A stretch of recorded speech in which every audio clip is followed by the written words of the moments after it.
ceux qui ne souhaitent pas apparaître sur l'enregistrement, merci de bien vouloir éteindre vos caméras. De manière générale, je vous remercie également. Vous connaissez maintenant la nécessité d'éteindre vos micros afin de ne pas parasiter les échanges. Et puis, comme vous le savez, comme vous le voyez, nous sommes extrêmement nombreux. Donc, je vous remercierai de bien vouloir privilégier la discussion, le chat par écrit, pour poser vos questions, vos réactions, etc. On suivra tout ça. Et puis, évidemment, il y aura la possibilité également de prendre la parole pour ceux qui le souhaitent en levant la main. J'espère que tout le monde sait où c'est. Et si jamais vous avez des difficultés, n'hésitez pas à nous le signaler par chat. N'hésitez pas non plus à éteindre votre caméra si votre bande passante n'est pas suffisante, c'est-à-dire si vous avez des coupures de son ou autre. Ça vous permettra de mieux entendre et de mieux suivre. Voilà, ça, c'était les consignes techniques. Et après ces mots de bienvenue et évidemment tous nos vœux et nos meilleurs vœux pour cette nouvelle année qui s'annonce intéressante en matière de projets sur les questions de vie affective, sexuelle et parentalité et handicap. Je vais donner la parole à Céline Poulet, qui est secrétaire générale du CIH, le Comité interministériel du handicap, qui nous fait l'amitié d'être présent parmi nous aujourd'hui pour vous présenter le cadre national et le contexte de la création de ces centres ressources. À toi, Céline. Merci beaucoup. Alors déjà, tous mes voeux pour cette année 2021 qui va être riche en effet en projets. Déjà, je voulais vous remercier pour votre invitation. Vous savez ô combien ce comité parentalité des personnes en situation de handicap me tient à cœur. Alors, on va parler aujourd'hui des centres ressources à la vie affective et sexuelle et soutien à la parentalité. Alors, le contexte général. Rappelez-vous, la France a ratifié la Convention internationale des droits des personnes en situation de handicap qui demande en définitive à la France, comme à tous les autres pays qui ont ratifié cette convention, eh bien, de mettre en place des mesures appropriées pour éliminer la discrimination à l'égard des personnes handicapées sur tout ce qui a trait au mariage, à la famille, à la fonction parentale, aux relations personnelles et assurer aux personnes handicapées l'accès à des services de santé qui prennent en compte les sexospécificités. Donc, la France eh bien, a ratifié et donc c'est un sujet qui n'est pas nouveau, qu'on a beaucoup travaillé et l'occasion nous a été donnée au travers, comment dire, du Grenelle des violences conjugales qui ont été lancé le 3 septembre 2019, eh bien, d'inscrire cette action au sein, comment dire, de ce programme un peu stratégique. Alors, vous allez dire, c'est un peu bizarre d'intégrer quand même cette mesure-là au sein du Grenelle des violences conjugales. Eh bien oui et non, parce qu'en fait, on s'est aperçu. Alors, peut-être vous expliquer comment ça s'est mis en place, ce Grenelle des violences conjugales. Il y a eu 11 groupes de travail. Et dans tous les groupes de travail, il y a eu des personnes en situation de handicap qui ont participé. C'est-à-dire qu'au niveau de la justice, au niveau de la police, au niveau de l'éducation nationale. On a voulu que la question des femmes en situation de handicap soit regardée du côté transverse et ne pas refaire une politique spécifique. Bon. Mais il fallait aussi qu'on puisse se poser la question sur des actions spécifiques. Et pour cela, on a constitué un groupe de travail qu'on appelait le groupe de travail handicap, auquel eh bien, on a associé des membres du comité parentalité des personnes en situation de handicap. Et on s'est dit, aujourd'hui, qu'est-ce qui manque en France pour éviter ces violences, mais également aborder cette question de manière plus structurée et pragmatique sur les territoires. Et c'est comme ça qu'en fait, la question en fait, de la structuration dans les régions des centres ressources à la vie affective et sexuelle est apparue comme un enjeu absolument incontournable. Bien sûr, il y avait déjà des associations, il y a déjà des associations qui font énormément de choses, mais ce n'est pas vrai sur tous les territoires et surtout, les acteurs ne sont pas forcément en lien les uns avec les autres. Alors, ces centres ressources à la vie affective et sexuelle, l'objectif, c'est vraiment de faire du réseau, de mettre en réseau les acteurs, non pas de rajouter une couche supplémentaire à des actions déjà mises en place, non, de faire du lien. Et pour cela, nous avons construit un cahier des charges avec, comment dire, le groupe de travail, un cahier des charges réalisé avec les femmes en situation de handicap, avec des acteurs associatifs, mais également avec des acteurs de santé, des agences régionales de santé. Et une fois que ce cahier des charges, eh bien, nous étions tous d'accord, eh bien, il est passé par instruction en fait, aux agences régionales de santé qui lancent aujourd'hui des appels à candidature. L'objectif, c'est d'avoir un centre ressources à la vie affective et sexuelle dans chacune des régions et de créer en définitive un maillage territorial et une animation nationale pour que l'on puisse regarder comment ce dispositif se déploie. Il va se déployer donc sur 3 ans, donc c'est comme ça qu'on va travailler les choses.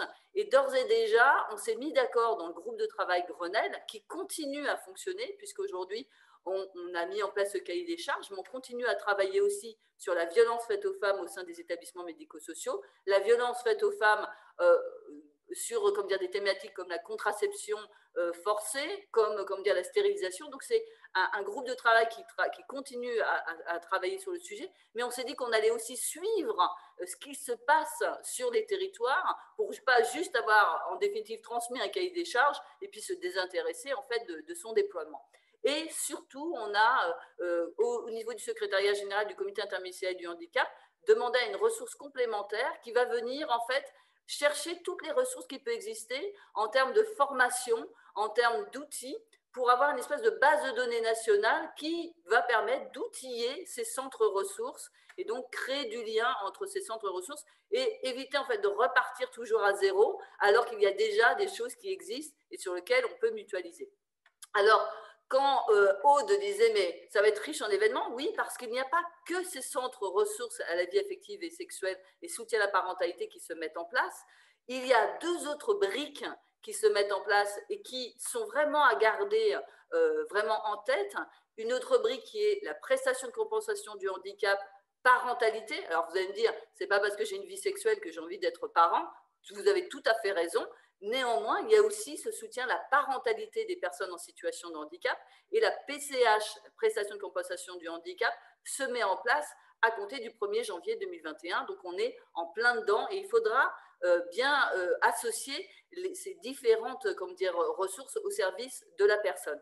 Et puis, un dernier outil, et là, quand vous regardez les plaquettes du comité parentalité, vous retrouvez les 3 ingrédients qui étaient absolument incontournables, les centres ressources, la PCH et évidemment les services de soutien à la parentalité. C'est des services qui vont sur lesquels on est en train de travailler en fait à un cahier des charges, pareil, avec des parents en situation de handicap qui nous accompagnent dans la construction de ce cahier des charges, avec des associations, avec des ARS, pour pouvoir déployer ces services dans la même logique au sein des territoires pour avoir un panel de prestations au service des personnes en situation de handicap.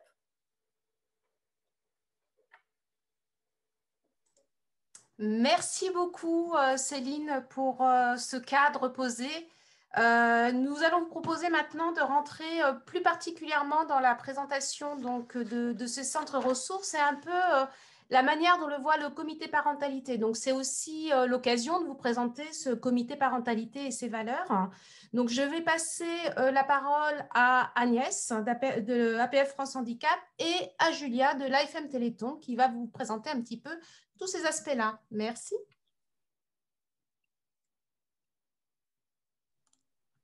Je pense qu'avec le micro, c'est mieux.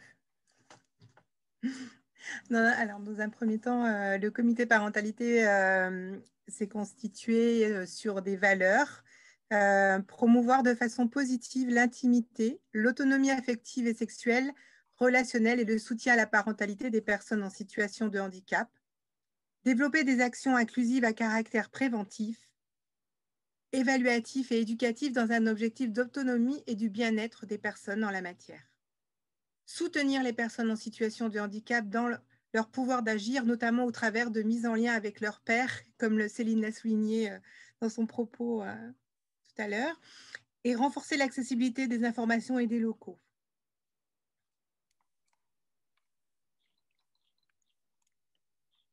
Alors, bonjour à tous. Il faut savoir que ce comité parentalité est quand même constitué assez récemment, puisque c'est 2017, donc on n'est pas très vieux. On est multi-associatif et ça reste quand même quelque chose de très important auquel on tient. Et le premier événement la première pierre à l'édifice, je dirais, de ce comité, ça a été la journée d'études organisée le 24 janvier 2018, où il y avait 192 participants de tous les horizons. Et en premier lieu, les parents en situation de handicap. Je crois qu'on vous en a un petit peu parlé on veut que la parole vienne des personnes qui sont directement concernées en premier. C'est toujours quelque chose sur lequel nous nous appuyons très, très fortement. Et cette journée marque en quelque sorte le début de nos actions politiques, les actions politiques du comité. On peut passer à la suivante. Alors, ce qu'on a voulu mettre en exergue, c'est que le comité, enfin notre collectif associatif, on va dire ça comme ça, a obtenu que la question de la parentalité des personnes en situation de handicap soit traitée dans le cadre de la stratégie nationale de soutien à la parentalité. Et ce n'était pas le cas initialement, donc c'était quand même déjà une première victoire. Et c'est à la suite de cette revendication que la commission santé et prévention du CNCPH a pu être saisie. Et dans le cadre de cette consultation, nous avons porté collectivement de nombreuses thématiques qui sont listées à côté. Je vous en lis quelques-unes. Alors, favoriser l'accès à une vie intime, affective et sexuelle, assurer l'accès universel au soutien à la parentalité, développer des possibilités d'accompagnement à la parentalité. Et il y en a bien d'autres qui sont sous vos yeux et d'autres encore derrière. Suivante. Évidemment, on ne s'arrête pas là, on continue. Nos actions ont rencontré des personnes qui nous ont facilité les choses ou qui ont été sensibles à notre discours.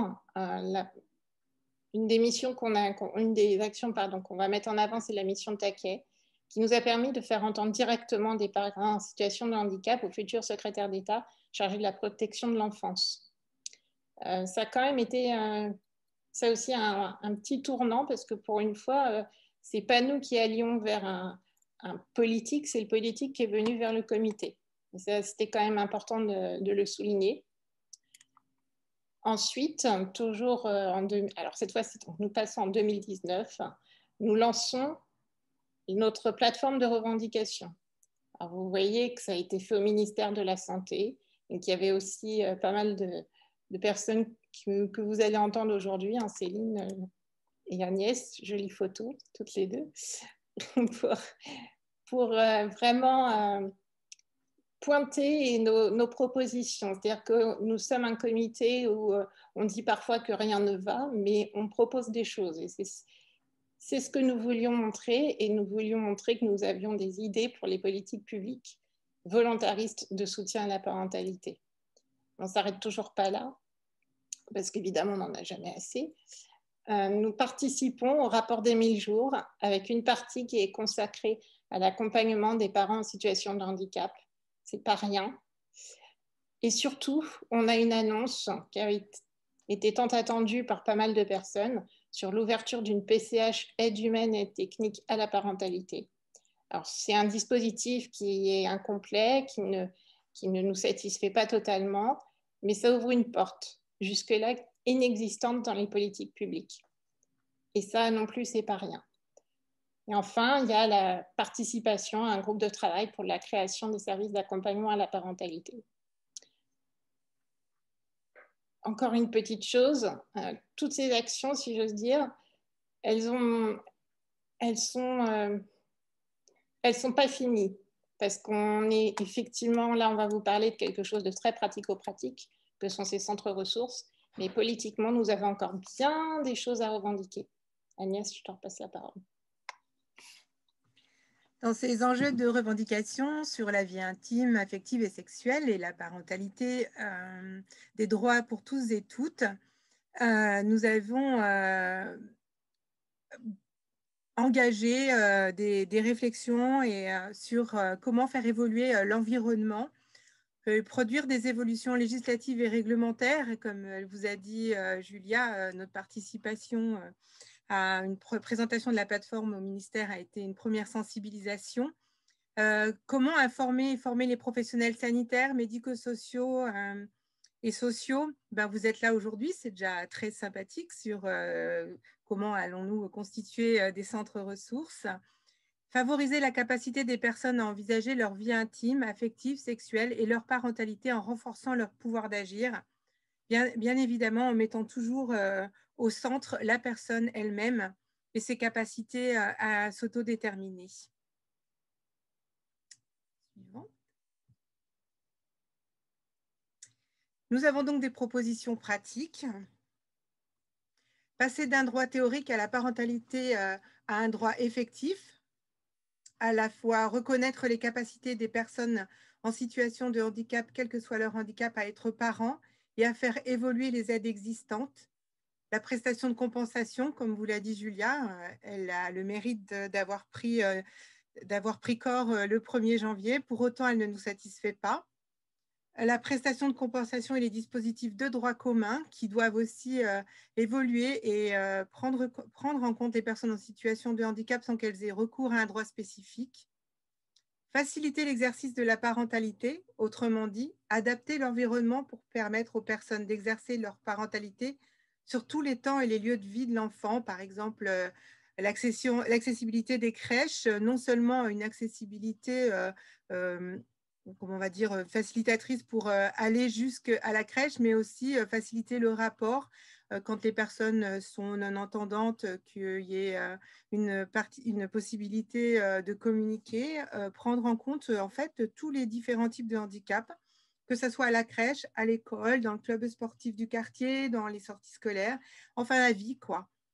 Mais aussi favoriser l'écoute et la paire émulation entre les parents. C'est aussi, comme je disais, l'autodétermination est importante et c'est aussi à travers l'expérience de l'autre dans lequel on se reconnaît qu'on arrive à mieux avancer et à savoir où on va et se poser d'autres questions qu'on ne se pose pas avec des professionnels.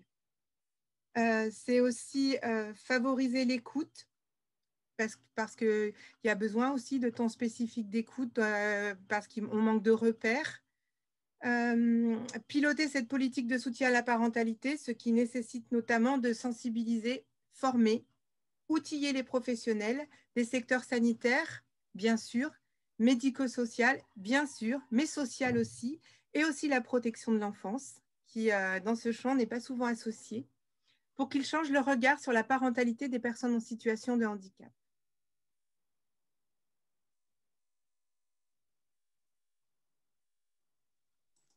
Merci beaucoup Agnès et Julia pour cette présentation. Alors un petit point technique puisqu'on voit dans la discussion, en effet, nous avons un souci technique que nous avions pas, auquel nous n'avions pas pensé. Nous sommes bloqués à 100 sur le compte Zoom. Or, il y avait 200 inscrits. Donc forcément, il y en a une certaine qui sont restés dehors.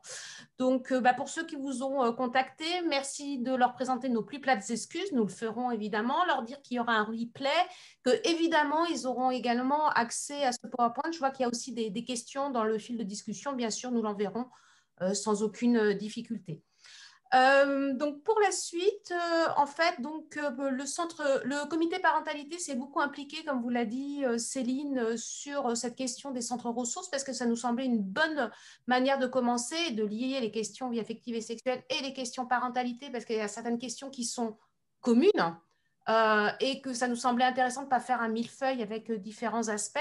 Et donc là, l'idée, c'est de vous présenter un petit peu finalement un peu quelle est la vision du comité parentalité et de ses membres sur ces centres ressources.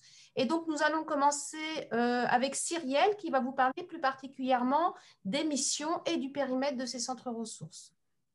Oui, bonjour à tous à nouveau.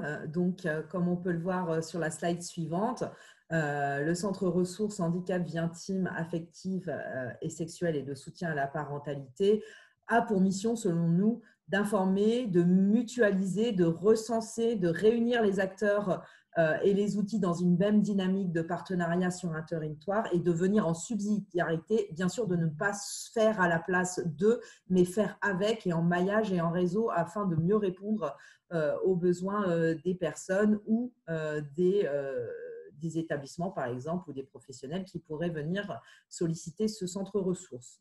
Bien évidemment, comme l'ont dit et Julia et Agnès, le but, c'est d'augmenter le pouvoir d'agir et l'autodétermination des personnes sur le périmètre d'activité qui le concerne. Et bien sûr, on pourra avoir pour cela recours au savoir expérientiel et à l'entraide entre pairs. En gros, notre vision, c'est vraiment une volonté de promouvoir de façon positive l'intimité, l'autonomie affective et sexuelle, relationnelle, ainsi que le soutien à la parentalité des personnes en situation de handicap et évidemment de s'appuyer pour ce faire sur l'éducation, la prévention, la promotion de la santé et les personnes, encore une fois, directement concernées, les savoirs qu'elles possèdent pour pouvoir réussir à faire cela en collaboration avec les familles et les professionnels du médico-social, du sanitaire, de la petite enfance, puisqu'on accompagne aussi sur la parentalité. Notre idée, c'est bien de créer un collectif au cours de cette thématique. Selon nous, sur la slide suivante, le centre aura plusieurs missions. Donc, tout d'abord, afin de pouvoir se repérer dans l'offre existante sur un territoire. J'entends quelqu'un veut intervenir ou c'est un parasite? Bon, je continue. Donc, le centre aura pour mission de cartographier, d'élaborer cette cartographie des ressources, de la mettre à disposition des personnes qui en auraient besoin. Cette cartographie nous permettrait d'avoir une visibilité sur les acteurs en présence, sur les types de formations, sur les outils qui existent, sur les réseaux déjà qui se sont peut-être constitués afin de mieux pouvoir orienter les personnes en fonction de leurs besoins. On pourrait y lire par exemple la description des services qui sont proposés par ces acteurs-là, par ces professionnels, les typologies de prestations également, l'offre existante de formation, ainsi que leur localisation pour arriver à les mobiliser de façon plus fluide. Le centre aurait également pour mission de faciliter et de susciter la mise en réseau des différents acteurs du territoire. Quand on dit ça, on pense notamment, ce n'est pas exhaustif la liste que je vais vous donner, mais je vous la donne à titre indicatif pour que vous puissiez un petit peu vous projeter sur le réseau dans lequel ce centre s'inscrira.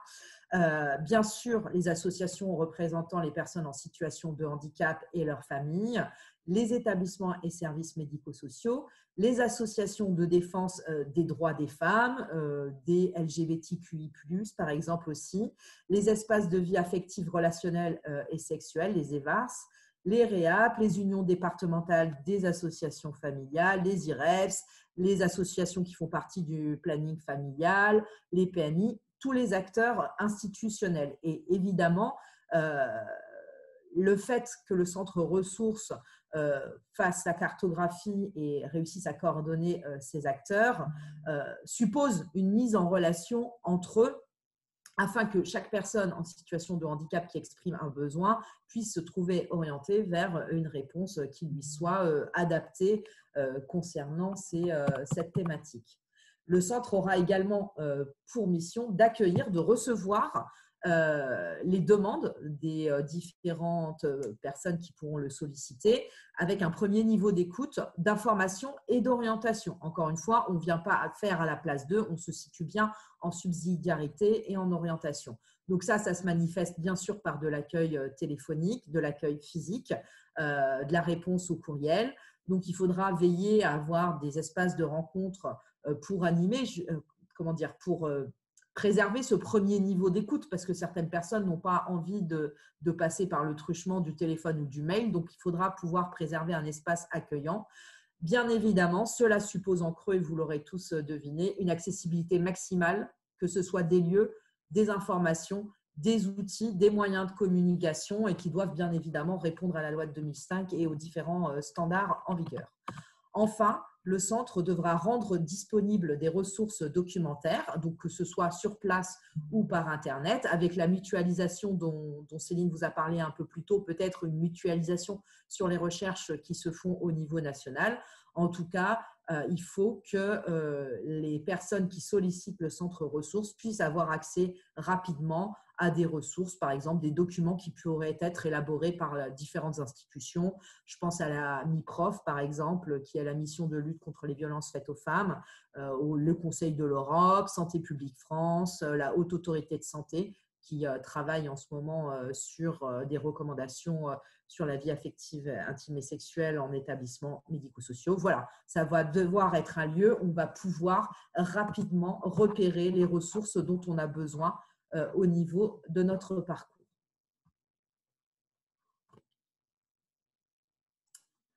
Merci beaucoup, Cyrielle, pour cette présentation. Je vous propose d'enchaîner sur la question de la gouvernance de ces centres ressources. Et donc, ce sont Christophe du SAPPH, Laura de l'UNA et Mathilde de l'UNAF qui vont nous dire quelques mots sur la manière dont nous voyons la gouvernance de ces centres ressources. Merci. Oui, je vais donc commencer. Bonjour à toutes et tous. Donc, effectivement, je vais vous présenter les éléments constitutifs de la gouvernance qui vont faire écho vraiment d'un point de vue organisationnel à ce qui vient d'être présenté à la fois par Agnès, Julia et Cyrielle. Alors, il y a, je dirais, trois niveaux qui sont pas à prendre en compte de façon verticale, mais plus en termes d'articulation. D'abord, le porteur de projet. Il apparaît important pour le comité parentalité d'identifier un porteur de projet qui soit lui-même en capacité d'assurer une gouvernance plurielle du dispositif. Alors, naturellement, le porteur de projet doit avoir, de notre point de vue, une expertise déjà avérée et une bonne connaissance du territoire, ou en tout cas une implantation qui soit significative et qui lui permettent déjà d'avoir cette plasticité et puis, je le reviens sur ce terme, mais sur cette habileté en termes d'éducation sur des champs de la psychologie, de la périnatalité, par exemple, ou des champs sociaux ou médico-sociaux, par exemple, mais avec déjà cette assise-là. Cependant, il est également porté comme une valeur importante et comme vraiment un point pivot, le fait que ce porteur de projet puisse mettre en œuvre une gouvernance partagée. C'est-à-dire que il doit permettre une co-expertise, à une co-expertise de s'exprimer. Et il est ainsi proposé par le comité parentalité que eh bien, cette gouvernance soit partagée, comme son nom l'indique, avec des associations qui soient représentatives de personnes en situation de handicap, ou bien encore des structures ou des associations qui travaillent avec des femmes victimes de violences, des personnes ayant recours aux centres ressources, des bénéficiaires, et puis également des associations gestionnaires d'établissements, services médico-sociaux, des représentants, encore une fois, dont l'expertise intéresse le champ concerné et qui peuvent eh bien, apporter précisément leur concours à la bonne gouvernance des centres ressources. Donc ça, c'est le deuxième point, un porteur de projet avec une gouvernance partagée dans le cadre d'une co-expertise et naturellement des partenaires. Alors, il s'agit de garantir au travers des partenaires d'un partage et d'un respect des valeurs communes, bien sûr, pour que la gouvernance puisse s'exprimer et avoir une dimension opérationnelle en toute efficacité, avec une inscription. Alors, ça a déjà été dit précédemment, je le redis, mais c'est vraiment intégré aussi à cette dimension, c'est-à-dire vraiment une inscription partenariale territoriale, avec vraiment une résonance territoriale. Alors, on a parlé des acteurs de la petite enfance, de l'enfance, du handicap, des champs médico-sociaux, de la protection de l'enfance, du sanitaire. Bref, de pouvoir avoir ces échanges-là et ce maillage territorial avec un principe d'intervention en subsidiarité, parce qu'il s'agit quand même de pouvoir avoir cette souplesse-là, cette plasticité-là. Alors là aussi, ça vous a déjà été présenté, mais au travers de l'identification des besoins. Donc là, on parle du diagnostic sur le territoire, mais naturellement aussi d'une possibilité de fluidité dans les orientations réciproques, et puis de tout ce qui est une facilitation de l'accessibilité au dispositif. Et il s'agit d'accompagner ces partenaires vers l'autonomie. On parlait de l'autodétermination, mais à l'échelle individuelle, mais on l'applique également pour les partenaires, qu'ils soient par exemple institutionnels, associatifs, pour qu'ils puissent eux-mêmes monter en compétences et en autonomie, et être les plus autonomes sur ces questionnements et problématiques. Donc, la gouvernance telle qu'elle est envisagée, gouvernance partagée, eh bien, elle doit rendre compte de ce maillage à la fois territorial, avec ses compétences, ses identifications, ses repérages et aussi ses montées en expertise. Et avec également, là ça a été dit aussi plus tôt, avec une mise en relation de ces différentes gouvernances entre elles. Il s'agit de ne pas réinventer ce qui marche par ailleurs, mais plutôt vraiment d'être dans ce partage et dans cette co-construction des solutions.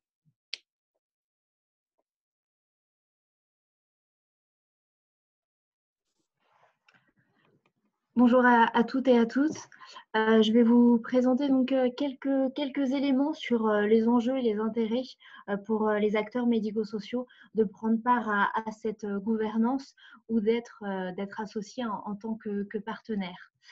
Donc, UNA est une fédération qui représente des structures d'aide et d'accompagnement et de soins à domicile, donc des SAD qui accompagnent des personnes en situation de handicap dans les actes essentiels de la vie quotidienne et pour leur participation à la vie sociale, ainsi que des services d'accompagnement à domicile, famille, qui eux interviennent au moment clé de la vie des familles, que ce soit la naissance d'un enfant, des difficultés passagères, en étayage de la fonction parentale. Et ces services accompagnent donc les familles aux besoins dans les domaines de la vie courante, l'aide organisationnelle, les tâches de la vie courante ou sur des aspects éducatifs ou de maintien et développement de la relation parent-enfant. En 2019, une étude avait été menée sur ces SAD familles et elle avait permis de mettre en avant la nécessité de renforcer l'interconnaissance et la coopération entre ces services, ainsi que les acteurs du soutien à la parentalité et les acteurs du champ du handicap. Et c'est vrai que ces centres ressources constitueront pour ces services un levier pour favoriser une meilleure coordination de leurs interventions, ainsi qu'une meilleure interconnaissance avec les autres acteurs, mais aussi de répondre à leurs attentes en termes d'information et de formation, et ainsi de mieux se connecter et se mettre en réseau avec les différentes expertises du territoire. Et puis, ces services familles seront aussi des ressources, bien sûr, à disposition des personnes, des parents en situation de handicap et des différents acteurs de leur parcours.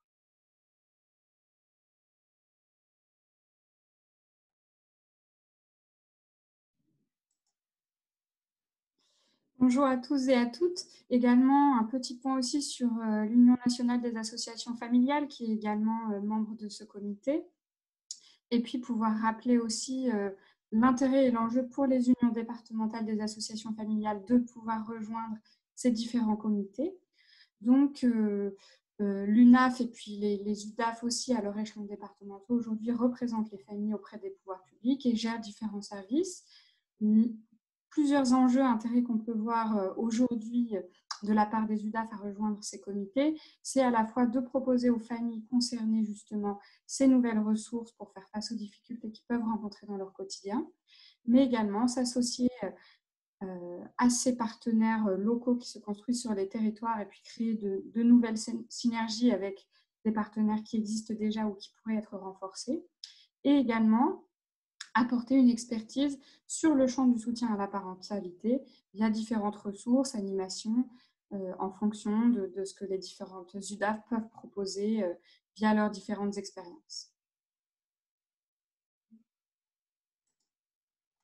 Merci beaucoup donc, pour cette partie gouvernance. Vous voyez qu'il y a beaucoup de parties prenantes qui peuvent être intéressées pour participer à ces centres ressources et c'est toute la richesse de nos échanges d'aujourd'hui puisque les participants viennent de mondes très très divers comme les membres du comité parentalité. Dernière intervention avant que nous puissions passer aux échanges. J'ai déjà vu quelques messages dans le chat. Alors attention, certains me sont envoyés à moi directement. N'hésitez pas à les envoyer à tous pour que nous puissions les partager. Donc, Elisa va vous présenter la question de l'évaluation. C'est quoi un bon centre ressources? Bonjour à tous. Oui, on a vu les missions et les valeurs que devraient porter les centres ressources. Il s'agit maintenant de voir les critères d'évaluation qui pourront être mis en œuvre pour mesurer l'impact qu'ils ont pu avoir sur leur territoire. Donc, à notre sens, on distingue 3 critères d'évaluation vraiment centraux. Tout d'abord, le travail mené en termes de recensement des acteurs et de mise en relation.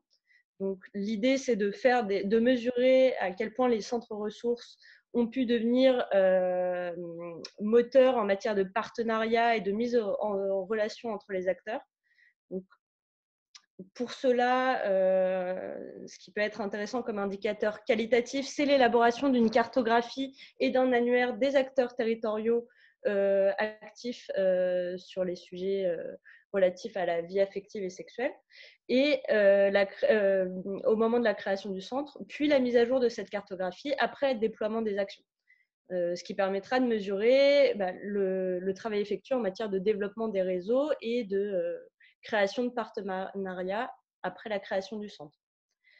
Sur le côté indicateur quantitatif, le nombre de partenariats formalisés avec des conventions signées et le nombre d'actions réalisées en partenariat seront également des données pertinentes. Le deuxième point qui nous paraît incontournable en matière d'évaluation, c'est celui de la qualité de la réponse qui est apportée aux personnes qui sollicitent les centres ressources. Donc là aussi, à notre sens, cette évaluation devra passer par des enquêtes de satisfaction réalisées directement auprès des demandeurs sur la base de la qualité de la réponse et de l'accompagnement qui aura pu leur être proposé par le centre. Et pour tout ce qui est action réalisée, comme l'élaboration d'outils ou des sessions de formation, il s'agira de mener une enquête de satisfaction et d'impact aussi pour mesurer la bonne diffusion de tout le travail qui a pu être impulsé par le centre ressources. Sur la partie quantitative, il s'agira aussi d'identifier le nombre et la qualité des bénéficiaires du service. Est-ce qu'il s'agit essentiellement de personnes en situation de handicap? Est-ce qu'il s'agit de professionnels d'établissements et de services médico-sociaux ou d'autres professionnels de domaines proches comme la santé par exemple ou l'éducation nationale? Est-ce qu'il s'agit de familles de personnes en situation de handicap? Et aussi d'identifier les modalités d'orientation sur le centre qui leur a conseillé de s'adresser au centre ressources. Un autre indicateur pertinent, ça sera le nombre de demandes qui ont reçu une réponse par rapport au nombre de demandes reçues par le centre ressources. Le dernier point qui nous paraît incontournable, c'est celui de la gouvernance et de la dynamique de co-construction, qui, comme on l'a vu, est au centre de la philosophie des centres ressources. L'idée est de les construire et assurer une gouvernance inclusive. Donc, comme indicateur, on pourra se baser sur la participation effective de personnes en situation de handicap à la gouvernance des centres ressources et également l'implication de pairs accompagnants dans les interventions et les actions menées par le centre, ce qui pourra être aussi mesuré sur le plan quantitatif.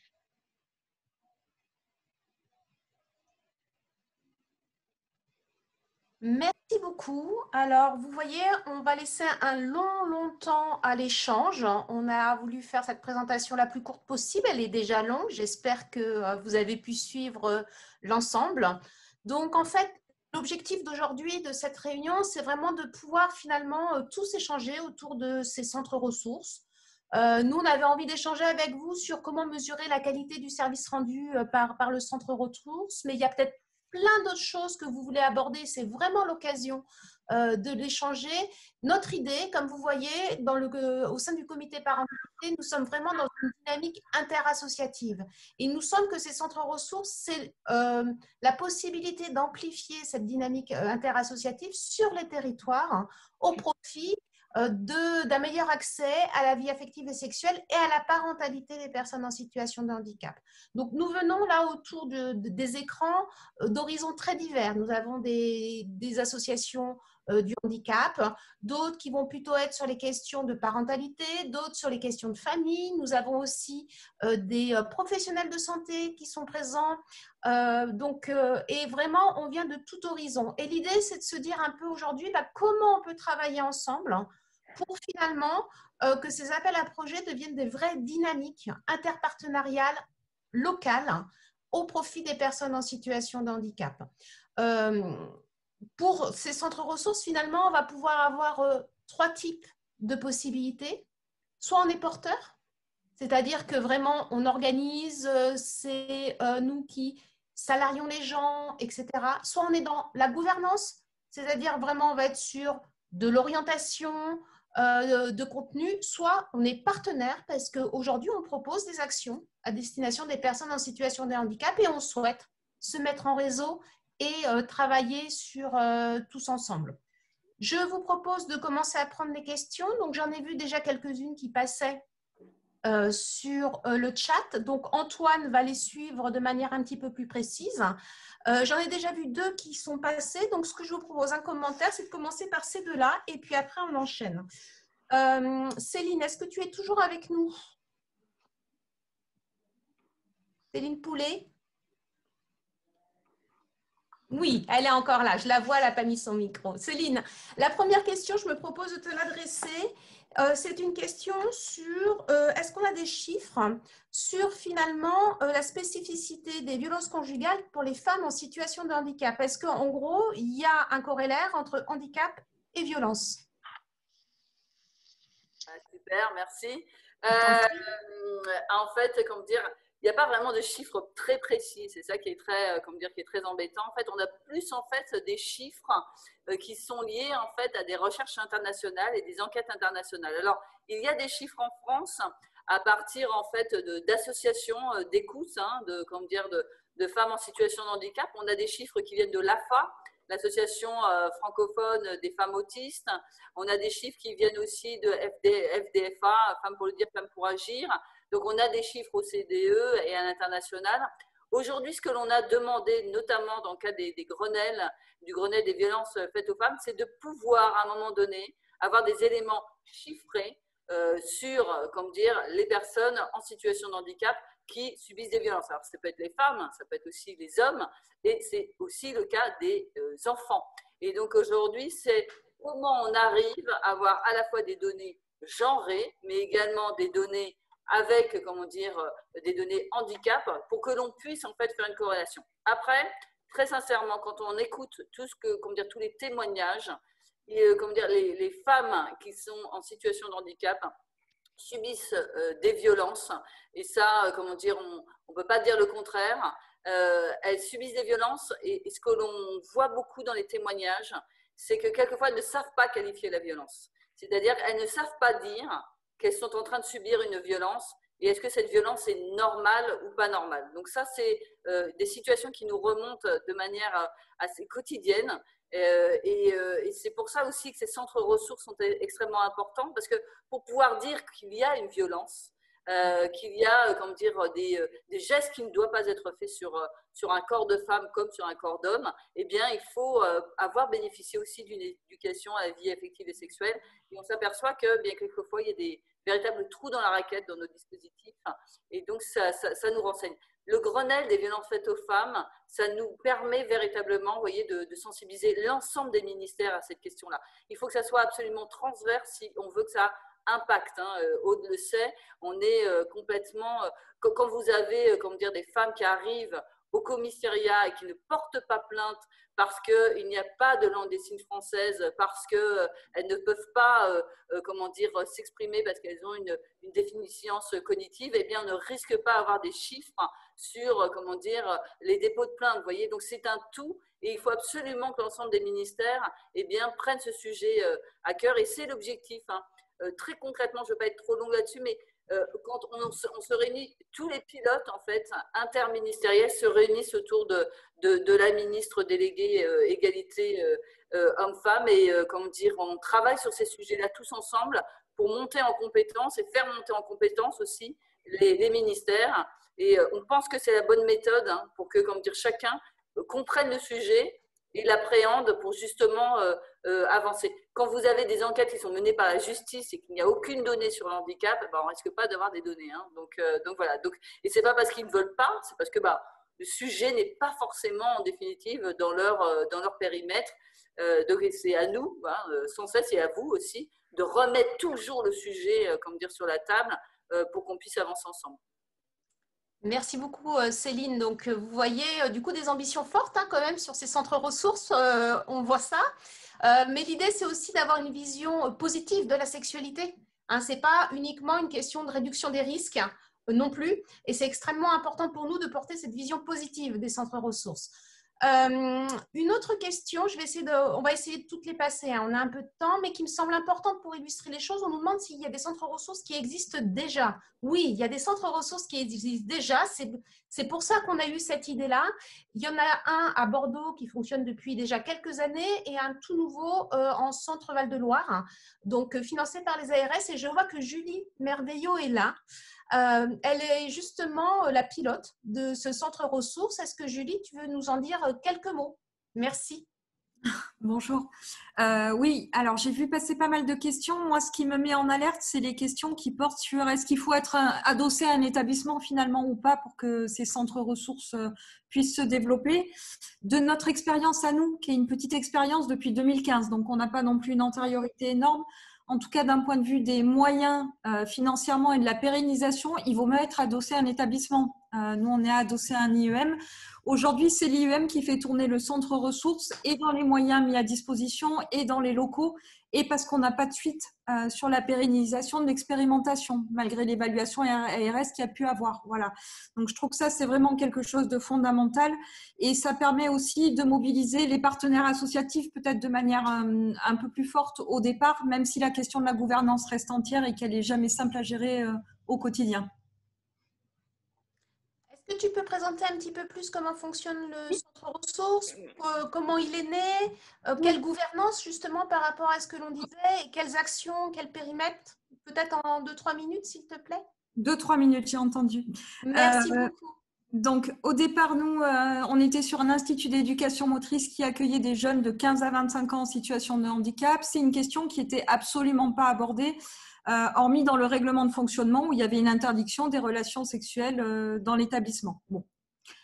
C'est comme ça. Ça nous interrogeait quand même parce qu'on avait un public dont on se disait que la tranche d'âge devait forcément être en exposition à ces questions. Et on a essayé de chercher dans le réseau environnemental ce qui existait pour ces populations-là. On n'a rien trouvé de satisfaisant, ce qui nous a donné envie de répondre à un appel à projet à l'époque qui était de centre ressources handicap et que nous, on a choisi de travailler sur la sexualité. Donc, on est parti un peu d'une page blanche avec plusieurs autres associations partenaires, l'AFM, la Croix-Rouge, Handiparentalité, etc. Il y en avait d'autres, l'ADAPT, voilà. Et puis, pour essayer de faire une réponse commune et partagée.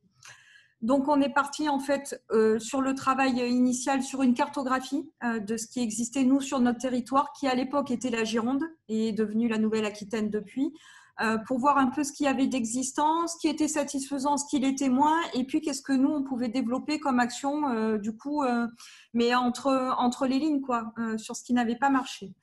Ce qui était opérationnel, c'était les actions de prévention de base. L'handiparentalité était aussi quelque chose de très bien développé. Par contre, il y avait des manques évidents. Alors, un premier niveau qui était un niveau d'information des usagers, où ils étaient passés entre les mailles du filet de l'éducation de base, la connaissance du corps et la connaissance sexuelle de base finalement, et des relations à l'autre. Donc ça, il y avait quelque chose à prendre de ce côté-là.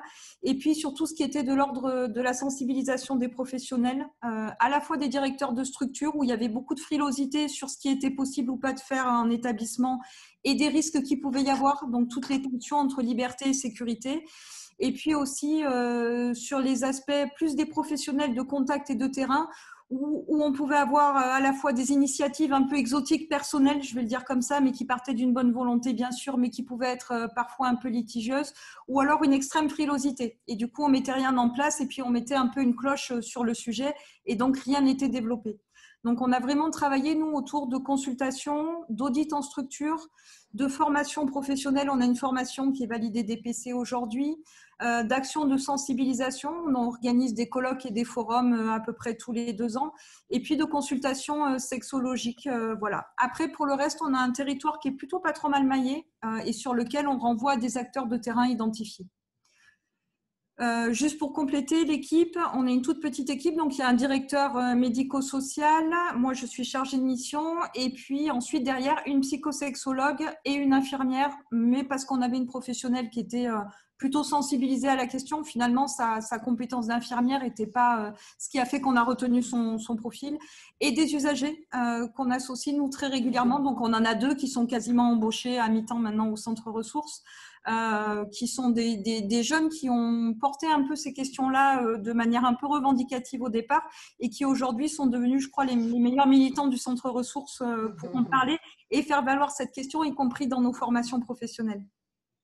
Voilà.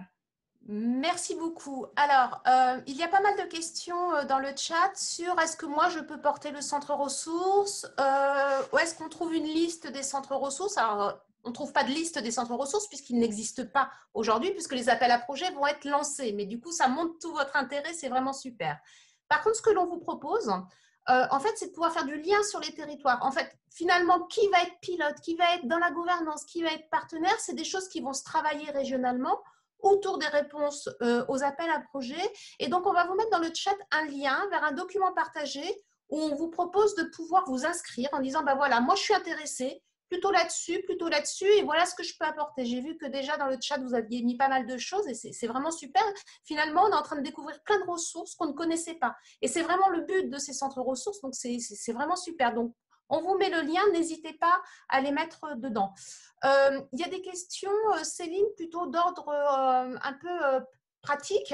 C'est est-ce que ça peut être départemental ou est-ce que c'est forcément régional et comment ça va être financé cette histoire-là? Est-ce que tu peux nous apporter des réponses sur ces sujets, s'il te plaît?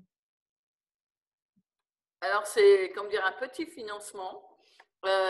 Puisque ça a vocation à financer de la coordination. Donc, ça n'a pas du tout vocation en fait à financer une structure ou un établissement ou un service à part entière. Donc, c'est un budget de coordination qui est à hauteur de 50 000 € par année, puisque c'est sur 3 ans, hein, c'est 50 000 x 3. Et puis ensuite, il y a une part, ça c'est une part fixe, hein, puis il y a une part variable en fait en fonction de la population qui est déterminée par l'Agence régionale de santé. Dans un premier temps, on a souhaité le faire par région.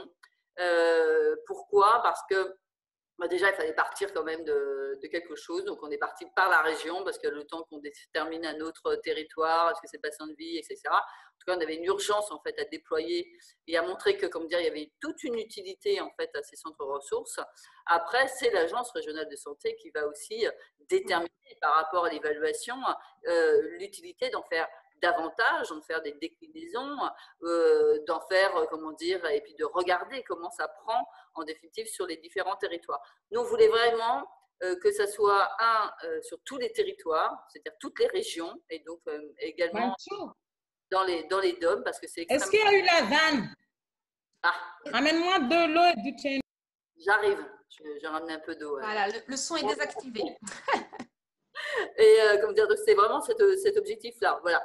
Alors après, c'est vrai que, le disait parfaitement Aude, c'est que là, c'est un déploiement qui se fait maintenant dans un contexte sanitaire qui est vraiment pas, qui est compliqué pour les agences régionales de santé. On peut le comprendre. Hein, aujourd'hui, elles sont énormément sur la campagne de vaccination. Néanmoins, il ne faut pas hésiter aussi à les relancer parce que quand ils vont voir qu'il y a des porteurs qui s'organisent, eh bien, c'est plus facile pour eux, pour elles aussi, de se dire bon, voilà, on a déjà des porteurs de projets, eh bien, on dépose notre projet auprès de ces porteurs de projets. Voilà, vous voyez, il n'y a pas à chercher autre chose, ils sont déjà fédérés, il y a déjà une organisation, eh bien, on y va, quoi. Et donc, au lieu d'attendre et d'être dans une position où on attend que, l'ARS, etc., là, vous pouvez tout à fait aussi d'être dans une version plus proactive où je suis organisée et donc on est organisé, on fait savoir à l'ARS qu'on est organisé sur le territoire. Vous voyez, c'est un peu le côté on n'attend pas que ça arrive, on se dit on sait que l'instruction est partie dans les ARS, ça y est, toutes les agences régionales de santé ont eu l'instruction et savent qu'il va falloir déclencher l'appel à candidature. Attention, ce n'est pas un appel à projet, c'est un appel à candidature, ce qui ne met pas en concurrence les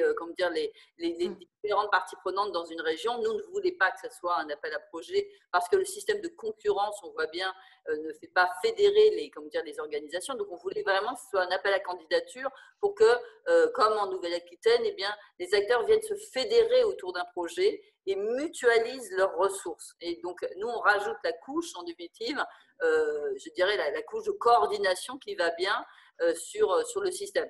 Après, si c'est quelque chose on s'aperçoit, si les agences régionales de santé s'aperçoivent qu'en fait, c'est un outil qui est un outil extrêmement efficace, etc., elles en feront de toutes les manières leur propre outil et ça permettra de regarder des déclinaisons. Voilà, notre challenge aujourd'hui, c'est vraiment, et c'est pour ça que je participe à cette réunion, parce que je trouve que c'est hyper intéressant que ce soit les acteurs à un moment donné qui se disent on sait qu'il y a ce cahier des charges, on sait qu'il y a eu l'instruction, et ben voilà, on se mobilise sur les territoires et on va aider à la structuration et à la mise en place de ces centres ressources.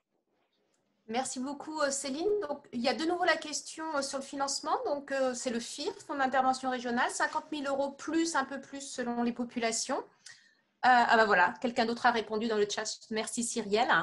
Par contre, sur la date, donc du coup, on ne sait pas trop, puisque aujourd'hui, c'est à la main des ARS et donc du coup, ça va dépendre de la manière dont s'organisent les ARS, mais c'est ce que nous dit Céline, c'est à nous d'être proactifs et d'aller aussi taper à la porte des ARS en disant, on sait que cette instruction-là existe, on aimerait, on est déjà prêt à y répondre. Le cahier des charges, on vous le diffusera. On peut le diffuser, Céline, le cahier des charges aujourd'hui? Oui? Je ne t'entends pas. Je ne sais pas. Mais l'instruction qui est partie aux ARS, est-ce qu'on peut la partager, tu sais? Ah oui, l'instruction, bien sûr, oui, bien sûr. Tu pourras nous l'envoyer pour qu'on puisse l'envoyer à tous? Alors, après, je peux demander l'autorisation de vous envoyer le cahier des charges. Comme ça, ça vous organisera, ça vous aidera dans l'organisation. Mais tout à fait, je peux tout à fait. On est en copilotage avec la Direction générale de la cohésion sociale pour leur demander. Parce qu'en effet, il va falloir qu'on puisse se faire entendre dans ce système aujourd'hui, dans cette crise sanitaire qui n'est pas simple. On a déjà perdu une année. Ce serait bien qu'on ne perde pas une deuxième. Donc, c'était aussi un peu l'objectif de nos échanges aujourd'hui.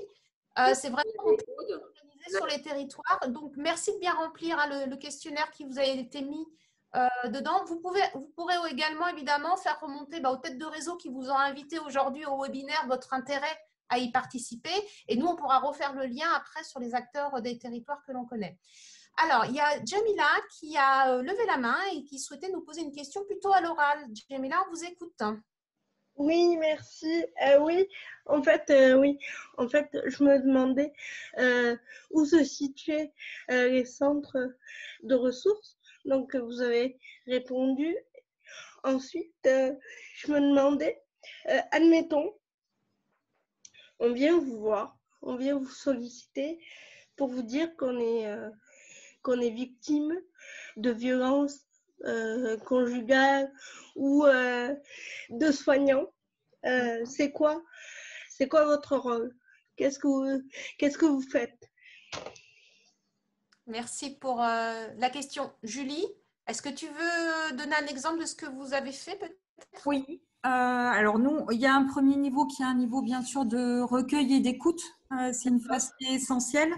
Après, on n'est pas des enquêteurs de police, on n'est pas là pour dire si c'est juste, si c'est vrai. Enfin, on ne rentre pas du tout là-dedans et il n'y a pas de doute à poser a priori de toute façon sur ce qu'on réclame. Et après, c'est tout l'accompagnement dans la plainte vers les services juridiques, les associations d'aide aux victimes qu'on a identifiées aussi. Les services aussi, nous on a un service par exemple hospitalier qui s'occupe aussi des prélèvements quand il y a du médico-légal qui rentre en jeu. Et les signalements aux procureurs, etc. qui peuvent aussi avoir lieu et là qui sont la part plus administrative établissement. Voilà. D'accord. Je vous remercie pour votre réponse. Je vais poser deux petites questions pour éviter de relever la main.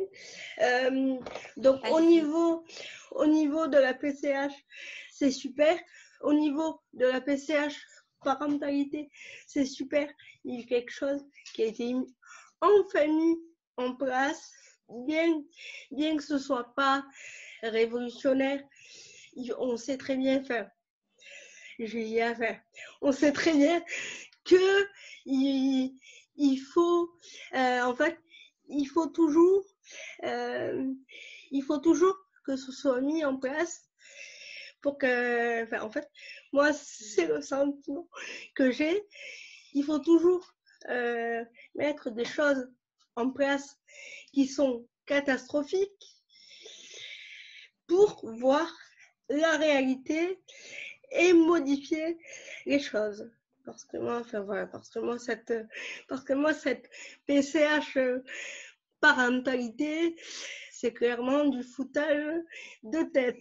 Mais bon, c'est pas grave, c'est comme ça. Ok, alors c'est moins le sujet aujourd'hui, hein, parce qu'on est vraiment sur les centres ressources. Oui. Mais j'entends bien cette difficulté sur la PCH parentalité. Mais comme on en a parlé il y a une question ou pas, du coup, par rapport à ça? Vous pas du tout, c'était... Non, c'était votre... D'accord, voilà, très bien. Un petit peu mon petit coup de... Votre ressenti. Voilà. Ok, très bien. Alors, j'avais vu une action dans le chat tout à l'heure qui disait que dans la cartographie, ce sera important également d'avoir une liste des professionnels de santé, sages-femmes, gynéco, friendly. Alors oui, ça va être important de travailler en effet ce maillage avec tout ce qui est santé sexuelle et les acteurs de la santé sexuelle. Alors après, le friendly, c'est un peu discriminatoire, donc ça, on n'aura pas le droit, mais c'est comment on va pouvoir développer les choses. Peut-être que Christophe, du SAPPH, tu pourrais nous dire un petit peu comment justement vous travaillez avec des gynécos, avec une maternité, enfin, comment vous travaillez cet aspect de lien avec les professionnels de santé? Alors, j'arrive, pardon, j'avais un tout petit problème de micro, c'est réglé. Oui, tout à fait. Alors, en fait, il y a plusieurs afférences et plusieurs modes de collaboration, si je peux le dire comme ça. En fait, il y a d'abord une démarche proactive du service qui consiste, alors on en a parlé un petit peu plus tôt, hein, on s'inspire des bonnes pratiques hein, dans le projet là, en tout cas dans la présentation, c'est-à-dire identifier, cartographier un certain nombre de professionnels concernés qui ont une expertise et des compétences sur un certain nombre de sujets. Hein. Donc, alors le SAPPH, juste très brièvement, un service d'accompagnement à la parentalité pour personnes en situation de handicap. Et il se trouve que, j'aurais peut-être dû commencer par là, mais le SAPPH intervient pendant la période préconceptionnelle autour du terme et jusqu'à l'âge de 7 ans de l'enfant. Donc, ça veut dire que, bon, pour être tout à fait concret, on est sur quand même un spectre d'intervention, soit du point de vue des parents et ou du point de vue de l'enfant, en sachant naturellement que les choses ne sont pas clivées, hein, elles s'articulent. On est sur un spectre assez large. Donc, et là, je reprends le fil de ce que je vous disais juste avant. Le SAPPH a travaillé sur l'identification d'un certain nombre de partenaires. Ça se fait beaucoup avec bien les bénéficiaires qui nous contactent bien en fonction de la localisation, tout simplement. On va chercher des partenaires locaux. Peut-être que c'est des professionnels qui sont déjà identifiés par nos bénéficiaires et qui nous disent, voilà, moi, je connais une sage-femme où j'ai entendu parler d'une puéricultrice pas loin et est-ce qu'on pourrait voir ensemble ce qu'on pourrait faire pour qu'on ait la meilleure proposition d'accompagnement et puis effectivement monter en compétences les uns les autres, hein, parce qu'il s'agit toujours de ça, hein, d'un partage et d'une montée en compétences réciproques. Ça peut être d'autres partenaires, je dirais, plus institutionnels qui nous contactent également avec, ils ont des demandes, ils ne sont pas forcément affûtés sur certaines questions. Là encore, comment est-ce qu'on peut travailler ensemble?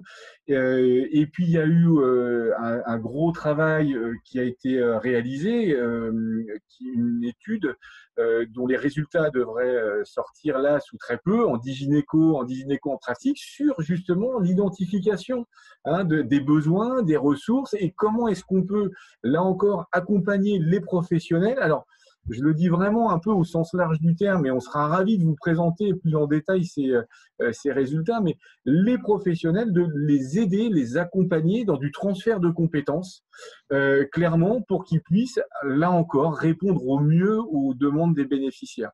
Donc, c'est vraiment quelque chose, je dirais, d'interactif où il y a, alors pardon, hein, je me répète, mais c'est vraiment ça, c'est qu'il y a vraiment une circulation comme ça et de l'information, mais surtout de la compétence, et vraiment une circulation réciproque. C'est-à-dire que le SAPPH a clairement son expertise, les professionnels de terrain locaux ont leur expertise, on essaye de se rencontrer et le bénéficiaire est au centre, au cœur, et il a aussi son expertise, chacun un petit peu avec son prisme naturellement, mais l'idée c'est de se faire se rencontrer à la fois toutes ces demandes, mais aussi toutes ces propositions de réponse.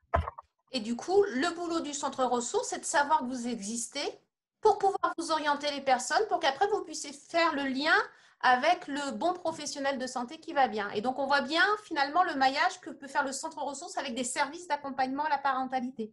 Voilà, c'est un petit peu différent. Donc, sur les questions dont on se posait aussi au niveau régional, évidemment, comme le boulot, c'est plus de faire de la coordination que de l'accompagnement, là, on sera plutôt sur un niveau régional, alors que l'accompagnement, on va le faire plus localement, là où habitent les personnes, en fait. Voilà, merci beaucoup, Christophe. Françoise Amé, donc de SAPPH, il en existe un en Alsace également. Est-ce que tu veux apporter des compléments sur la manière dont vous travaillez avec les professionnels de santé? Alors, j'ai bien aimé le discours de mon collègue. On tient à peu près le même à Strasbourg. Peut-être rajouter quelque chose aussi, et c'est vrai qu'on grandit à chaque situation qui nous est confiée d'accompagnement, puisque à chaque personne qui arrive, on relève avec elle un nouveau challenge pour pouvoir lui ouvrir toutes les portes qui doivent lui être ouvertes. Peut-être juste préciser quelque chose en complément avec les professionnels de soins notamment. Moi, j'ai fait tout un circuit strasbourgeois avec les gynécologues notamment, pour leur demander de bien vouloir renoncer au dépassement d'honoraires, notamment sur les suivis de grossesse et les accouchements, parce que dépassement d'honoraires et suivi de grossesse, c'est quand même 700 €. C'est pas rien. Donc, voilà, on a une petite liste aussi des professionnels gynécologues qui acceptent de renoncer au dépassement d'honoraires pour accompagner les mamans qui sont prioritairement orientées dans la maternité, qui travaillent le plus souvent avec nous. Mais sinon, on fait effectivement, comme le disait l'interlocuteur précédent, à peu près la même chose, et on grandit à chaque situation qui se présente en trouvant d'autres partenaires, et notamment des foyers mère-enfant, même le 115, on a travaillé avec le 115, enfin voilà, à chaque fois, c'est des partenaires différents et c'est extrêmement riche. Merci beaucoup, Françoise. Nous avons pas mal de questions dans le chat pour savoir si ça concerne tous les types de handicap, pas tous les types de handicap, etc. Cyrielle, est-ce que tu veux bien répondre à cette question sur est-ce que ça concerne tout le monde, pas tout le monde? L'objectif, bien évidemment, c'est que ça puisse concerner tous les types de handicap et qu'on puisse mobiliser les expertises qui sont nécessaires dans chacun des types de handicap, puisqu'on ne va pas avoir les mêmes demandes ni les mêmes besoins, et ce ne seront pas forcément les mêmes professionnels, les mêmes dispositifs qui vont pouvoir être mobilisés pour répondre à cela. Donc, y compris sur des segments qui sont les mêmes, par exemple sur la lutte contre les violences faites aux femmes, on va avoir certaines fois besoin de mise à l'abri avec des problématiques d'accessibilité, ou peut-être il faudra mettre en lien un acteur qui va travailler sur cette accessibilité et un acteur qui travaille sur la mise à l'abri. Enfin, c'est tout ce petit travail de dentelle qu'on va essayer de faire, et c'est pour ça que c'est important qu'il y ait un réseau préalable. En fait, quand il y a une situation problématique qui arrive, si vous n'avez pas en amont identifié vos ressources, les interlocuteurs qui sont pertinents, leur champ de compétences, sur quoi ils peuvent vous accompagner, vous vous retrouvez avec la situation et vous avez un peu le bec dans l'eau, et puis vous êtes dans l'urgence et vous cherchez. L'intérêt du centre ressources, c'est d'avoir ce travail de cartographie qui est fait, d'avoir déjà un travail où les gens ont dialogué entre eux pour se connaître, pour savoir comment ensemble ils peuvent créer des solutions. Et c'est vraiment pour ça que c'est important de ne pas attendre la situation d'urgence ou le besoin urgent de la personne, et de pouvoir mobiliser tout azimut, quelque part de sortir aussi de sa zone de confort. C'est peut-être un point de vigilance pour le porteur principal du projet, c'est que s'il œuvre dans un champ spécifique, alors que ce soit sur un type de handicap ou seulement sur l'accompagnement à la vie affective et sexuelle et pas la parentalité, il va falloir vraiment ouvrir ses perspectives et ses collaborations sur tout le champ qui est couvert par le centre ressources, de la vie affective à la parentalité en passant par la sexualité. Et il va falloir aussi aller prendre contact avec les différentes associations de personnes qui œuvrent dans le champ du handicap psychique, de l'autisme, de handicap physique, pourquoi pas des maladies dégénératives. Enfin voilà, c'est vraiment pouvoir identifier où sont les compétences pour les mobiliser au moment où on en aura besoin. Et peut-être en complément, dire qu'en effet, dans le comité parentalité, tous les types de handicap ne sont pas représentés, très clairement, mais que là, aujourd'hui, autour de la table, on a quand même plus d'associations avec plus de types de handicap. Voilà, c'était important peut-être de le signaler. J'ai vu également une présentation un petit peu du collectif parentalité du côté de Lyon. Delphine, est-ce que vous voulez prendre la parole pour présenter un petit peu ce dont vous parliez ? Oui, merci. Nous sommes des parents en situation de handicap, handicap moteur et visuel. La particularité que nous avons développée, nous n'avions rien de spécifique sur notre territoire, rien d'organisé, rien de développé. La particularité qui, un peu comme on dit parentalité sans doute à Bordeaux, c'est que nous sommes allés au-devant des professionnels. Nous avons inversé, si je puis dire, la vapeur.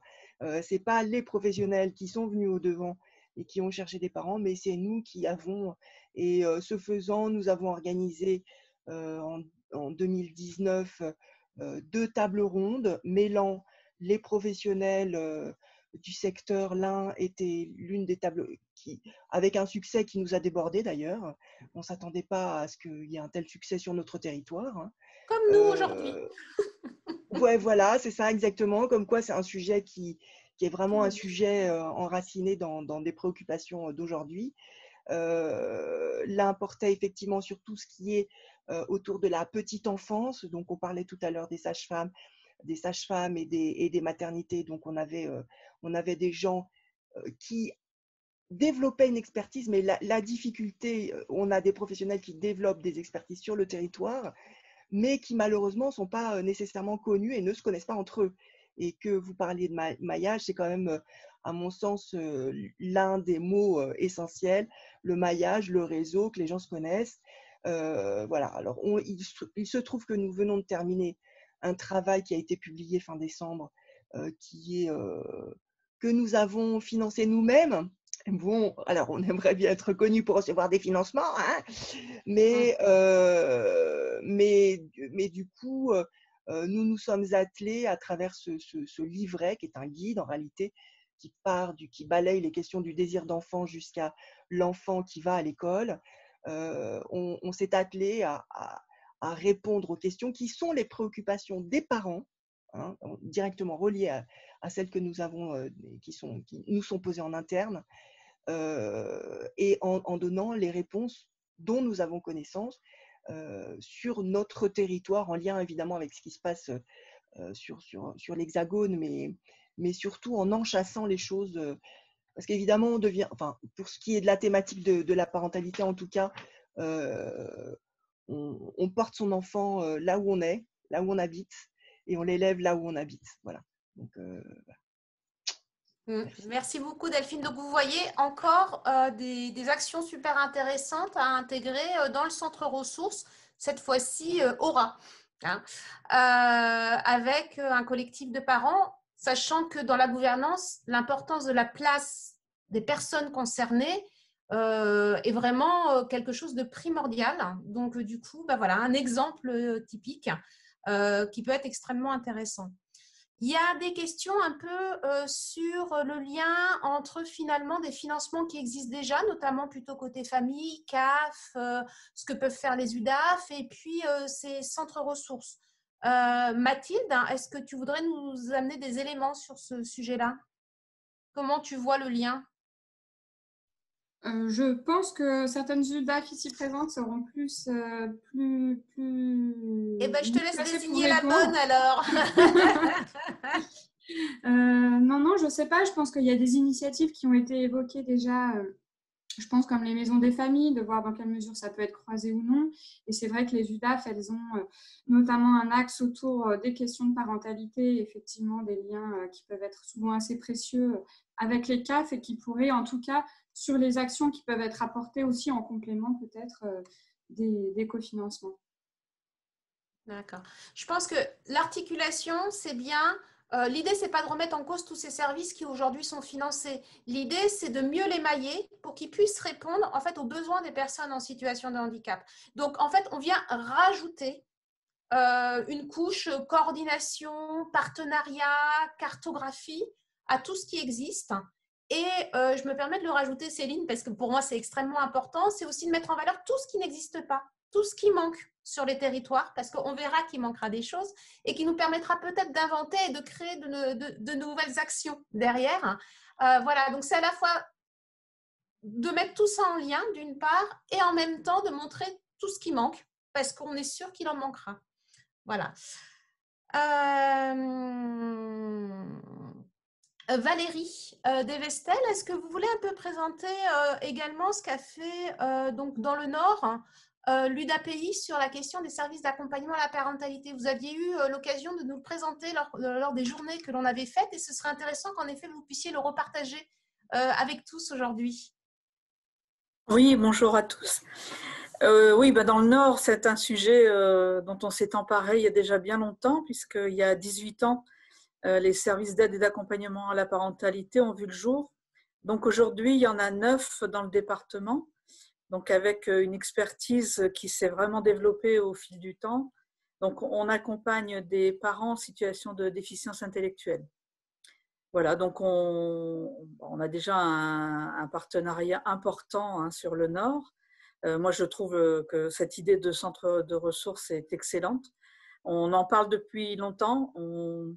On a fait un colloque en novembre 2019 et c'était la conclusion de notre colloque. C'était de dire il faut absolument qu'on puisse diffuser la connaissance, l'expérience, les outils. Donc, c'est vraiment, ça tombe à point nommé. Voilà, donc… Merci beaucoup Valérie. Justement, je voulais vous demander comment vous voyez l'articulation entre ces services et le centre ressources, mais vous nous avez répondu. En fait, c'est vous-même, dans votre pratique, du coup, vous avez fait le constat que vous n'étiez pas forcément repéré, connu, et que vous aviez besoin, du coup, de pouvoir être mis en lien avec d'autres partenaires. Alors, nous, on est connus, ce n'est pas le problème, mais c'est de dire diffusons pour que d'autres puissent créer des services et vraiment accompagner ces parents qui sont parfois en grande difficulté. Et on s'est aperçu à travers, on a fait 2 colloques, un en 2015 et un en 2019, que beaucoup de régions en France n'avaient pas de service dédié. Et donc, nous, on est vraiment partants pour partager notre expérience. Alors ça, c'est un autre sujet, les services d'accompagnement à la parentalité. Céline, est-ce que tu veux nous en dire 2 petits mots, s'il te plaît? Parce qu'il y a des travaux qui s'ouvrent aussi sur ce sujet-là. D'ailleurs, comme dire, c'est au cœur de notre actualité de cette semaine, puisqu'on ouvre en fait le groupe de travail sur l'élaboration du cahier des charges en fait, des services d'accompagnement à la parentalité des personnes en situation de handicap. Donc, en effet, n'hésitez pas à nous envoyer vos expériences pour pouvoir structurer ce cahier des charges. On fait exactement la même chose qu'avec le cahier des charges sur les centres ressources à la vie affective et sexuelle. On part de l'expérience des parents, des personnes qui sont concernées par le handicap et par la situation. On y agrège l'expérience des associations, on y agrège l'expérience des professionnels, on y agrège l'expérience des agences régionales de santé pour qu'elles adhèrent aussi en définitive à la structuration sur le territoire, c'est extrêmement important.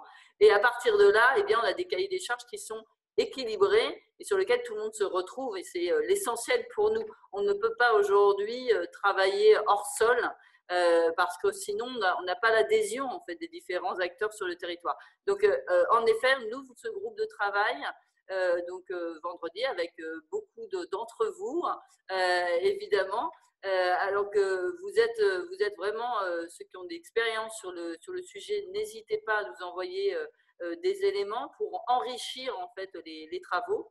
Nous avons, pour tout vous dire en toute transparence, 3 réunions en définitive, puisque nous devons arriver à un consensus sur ce cahier des charges pour le mois de mars, en vue ensuite d'une instruction auprès de 6 agences régionales de santé pour commencer à déployer ces services d'accompagnement à la parentalité.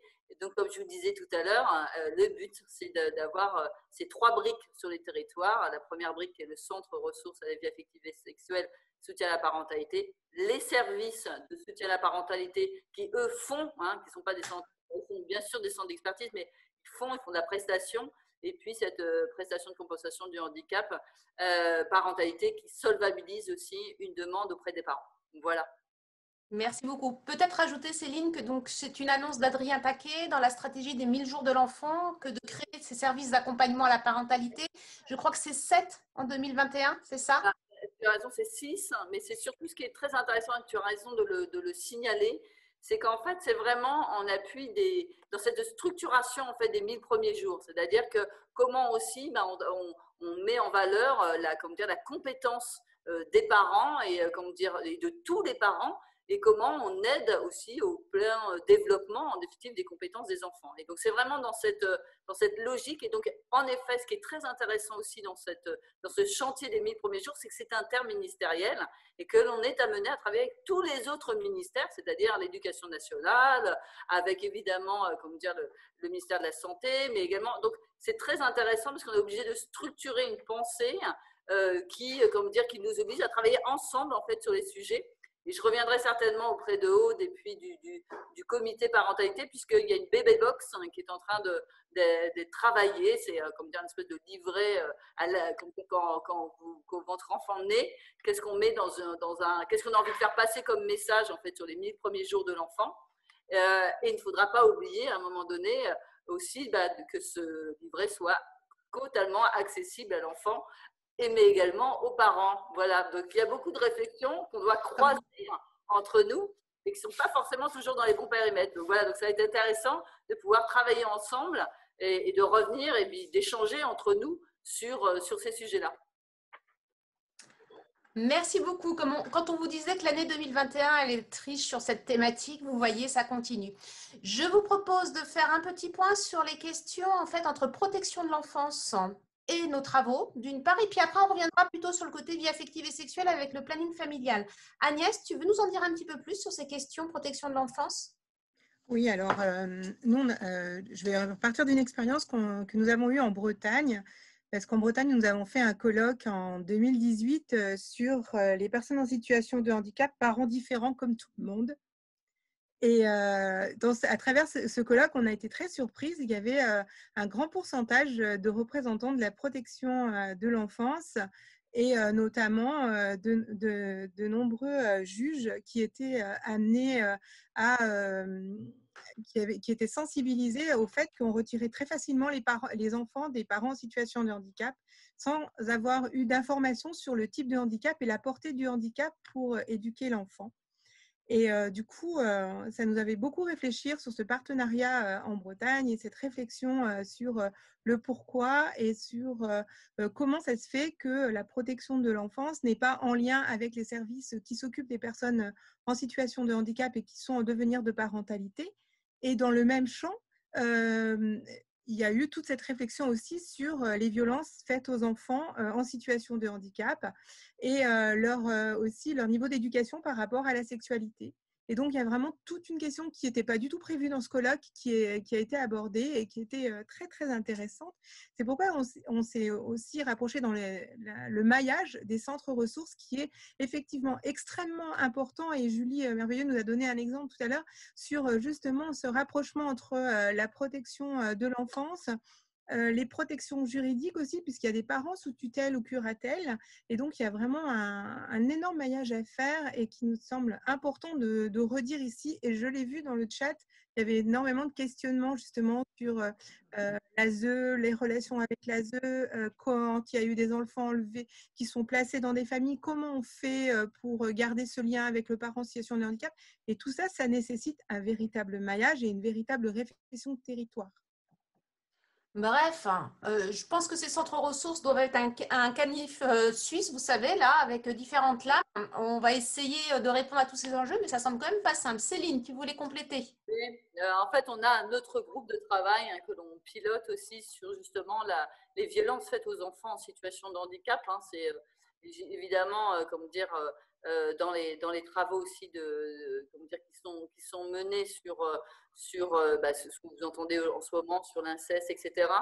Et c'est un sujet qui a été énormément évoqué par le groupe de travail et par les parents qui étaient là également, sur justement la violence qui sont faites aussi aux enfants lors de la séparation en fait avec les comment dire alors il y a des choses qui sont en train d'évoluer parce que je ne sais pas si vous avez vu au niveau des outils, j'ai dit aujourd'hui au niveau de la CRIP, c'est-à-dire quand comme dire, les équipes de la protection de l'enfance détectent en définitive qu'il y a peut-être une suspicion en fait de maltraitance au domicile. Avant, il n'y avait pas du tout en fait la prise en compte du handicap, pas du tout en fait. Doyer. Aujourd'hui, ça a été intégré. Donc, il y a aujourd'hui une montée aussi en compétence de la protection de l'enfance sur ces champs-là. Ce n'est pas encore tout à fait évident, ce n'est pas encore tout à fait structuré, mais ça vient.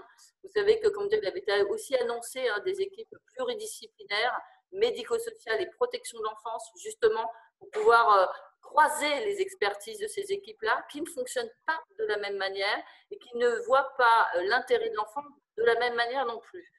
Toujours complémentaire, il n'y a pas voilà, mais il y a une approche métier qui est différente et donc on s'était dit qu'en associant en définitive les compétences, eh bien, ça facilitait comment dire, la compréhension à domicile de ce qui pouvait se passer sans qu'il y ait d'amalgame en définitive. Donc c'est vraiment des sujets qui sont évidemment à raccrocher au centre ressources, mais qui derrière sont travaillés aussi en termes de politique publique, je dirais, interministérielle.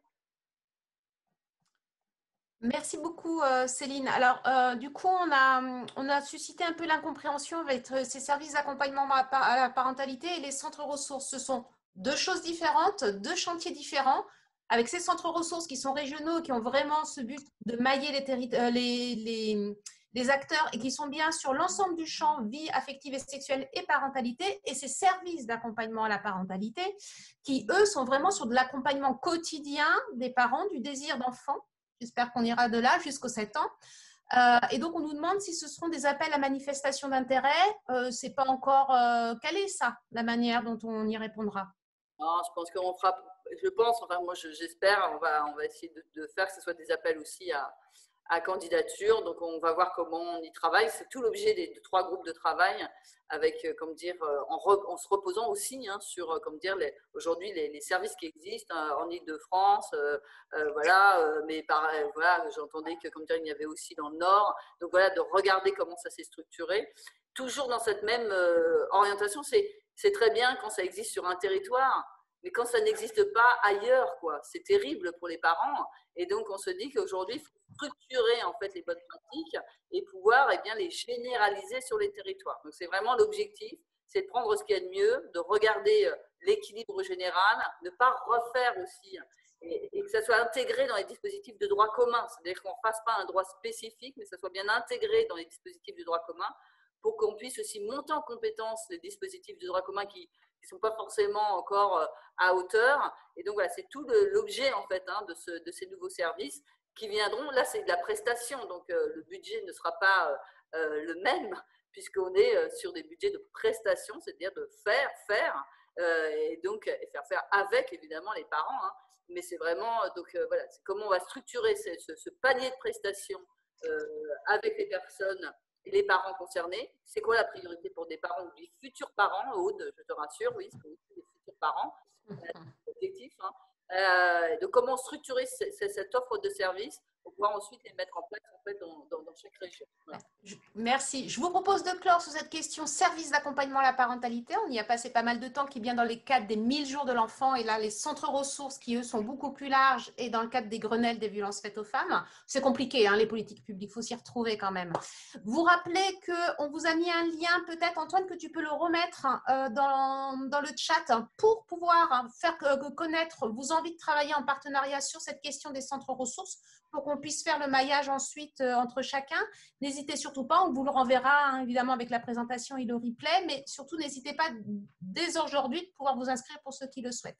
Je me propose de passer la parole au planning familial. Je vois Milena qui commence à se préparer. Je vous en prie, allez-y.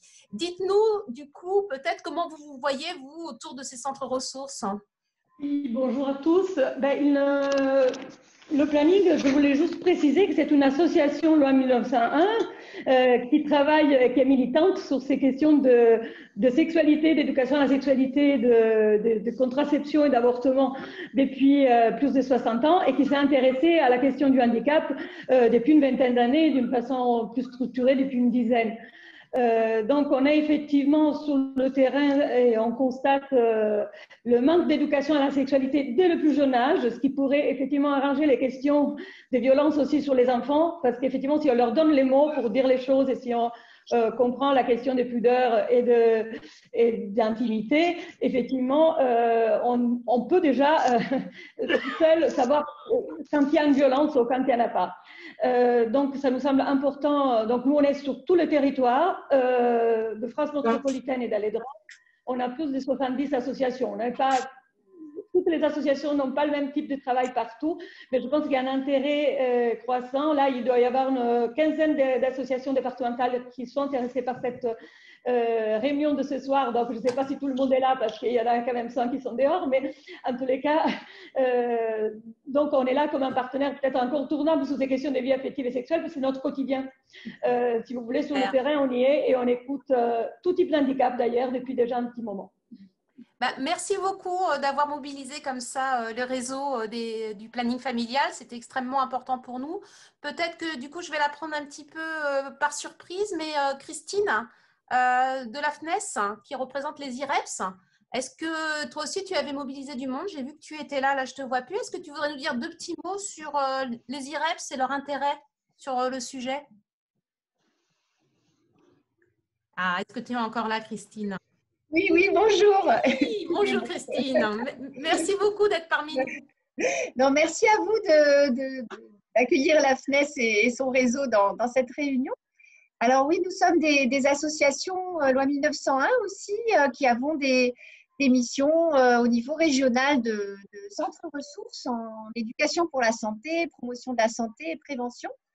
Et nous avons aussi une offre de services, de prestations autour de formation, de conseils méthodologiques, d'accompagnement de projets, d'aide sur l'évaluation, de documentation aussi. Il y a des centres de documentation dans nos antennes, notamment départementales, et aussi de l'appui à la coordination de projets.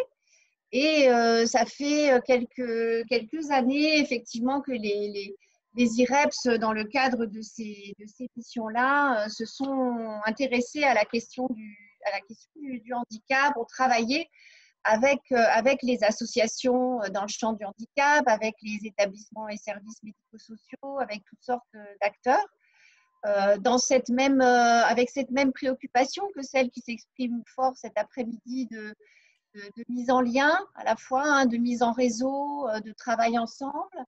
Un souci aussi de participation des personnes concernées et des professionnels également dans les structures où j'entends parler des aides à domicile par exemple.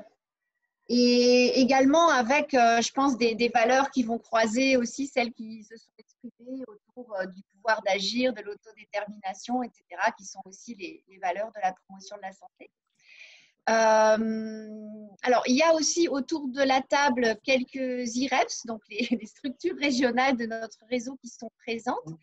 Donc, pour donner peut-être un exemple concret de ce qui se fait, je les invite peut-être à se manifester si elles le souhaitent. Je sais qu'il y a la Nouvelle-Aquitaine qui est présente, la région Grand Est aussi. La Guadeloupe. La Normandie indirectement. Voilà, la Normandie qui est au téléphone sur haut-parleur. Excusez-moi, c'est aussi pour ça que j'ai mis un petit peu de temps à me reconnecter parce que je jongle entre plusieurs outils. Est-ce que l'un des IREF, peut-être la Normandie, du coup, pourrait par téléphone, son implication dans ces centres ressources? Est-ce que ce serait d'être partenaire? Est-ce que ce serait de faire partie de la gouvernance ou même d'être pilote? Pourquoi pas? Comment vous voyez les choses? Parce que c'est vrai que les IREF sont beaucoup travaillés sur ces questions, vie affective et sexuelle. Alors, je ne sais pas si vous allez m'entendre par haut-parleur. Parfait, on vous entend parfaitement. Super. Donc voilà, en Normandie. Ah non, on n'entend plus. Christine, si tu fermes le micro, ça ne marche pas. Excusez-moi, oui, pardon. Si vous voulez bien recommencer, super, merci. Alors, justement, on était très intéressés d'être sur cette présentation au niveau de la Normandie parce que de notre côté, on est justement dans le cadre d'un espace collaboratif avec différents autres acteurs, notamment l'ORS Créaille de chez nous et puis d'autres structures ressources autour des questions de handicap.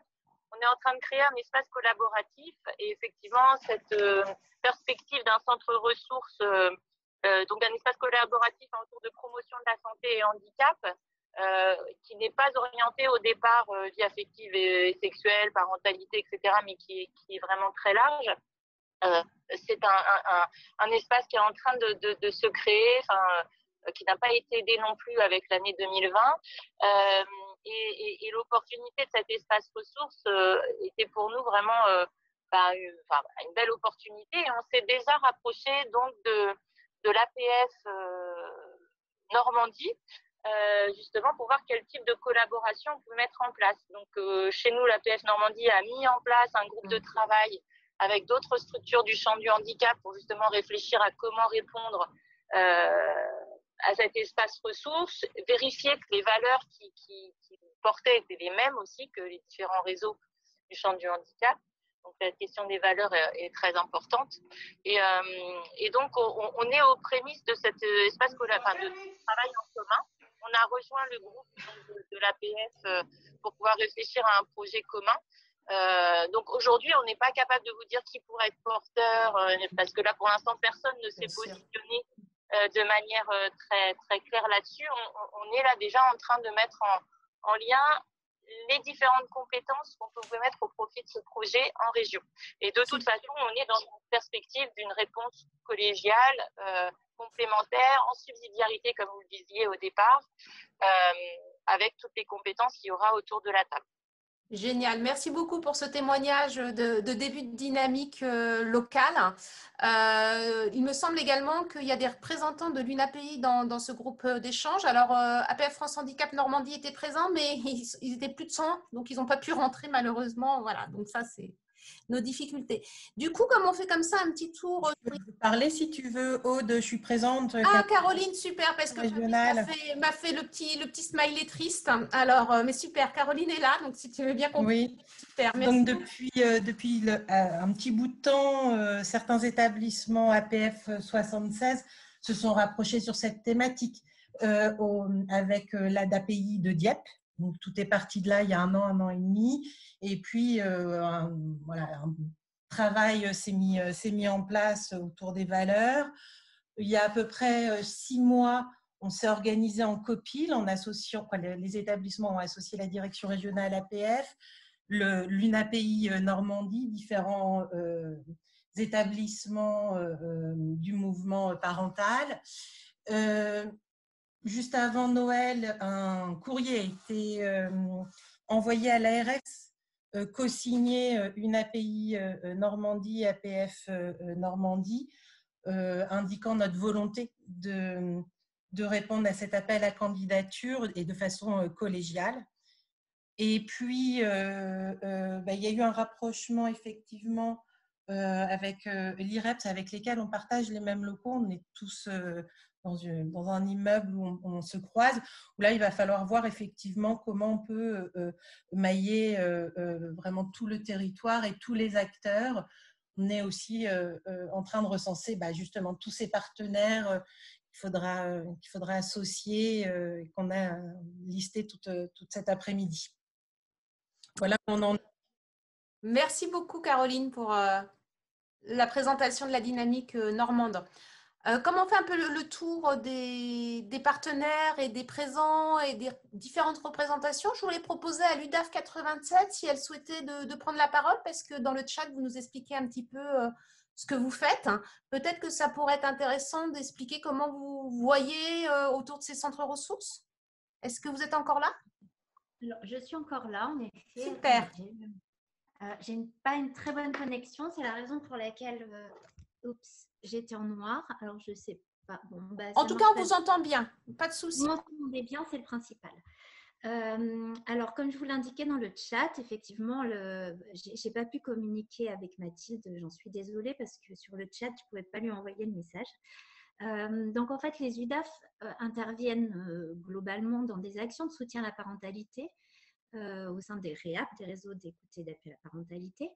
Elles ont bien entendu, dans le cadre de leur mission générale, comme mission la représentation et la défense des intérêts matériels et moraux des familles, ce qui fait qu'effectivement, elles ont toute légitimité à défendre et à soutenir des actions de cette nature.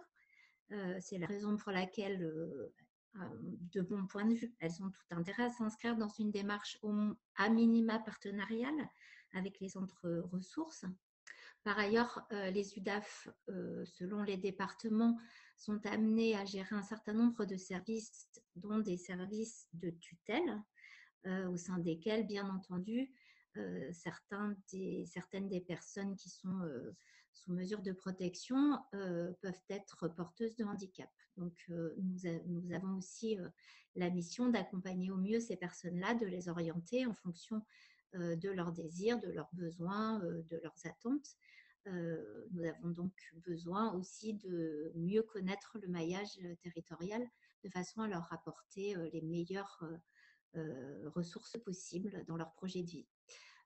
Qu'est-ce que je pourrais vous dire d'autre? Nous avons aussi un certain nombre d'associations adhérentes en fonction des territoires, et parmi les associations adhérentes à nos réseaux, certaines sont des associations de personnes ou de familles en situation de handicap. Donc l'APF en fait partie. Je vous ai cité l'UNAFAM. Nous avons aussi l'association des personnes traumatisées crâniennes pour ce qui concerne l'UDAF Haute-Vienne, mais il y en a beaucoup d'autres. Donc voilà ce que je peux vous dire des UDAF. Elles sont de mon point de vue. Et de votre intérêt pour le centre ressources? Alors, moi, je parle au nom, bien entendu, de l'institution pour laquelle je travaille.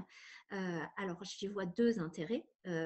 Un pour les services qui ont bien entendu besoin de ressources, de partenariats pour les personnes que mes collègues accompagnent. Et j'y vois un intérêt institutionnel dans la mesure où nous avons vocation à accompagner et à soutenir les familles de nos départements. Il est donc utile et nécessaire pour les défendre au mieux de promouvoir ce type d'action qui va dans le sens de l'engagement des UDAF. Je ne sais pas si j'étais claire. Non, super, merci beaucoup.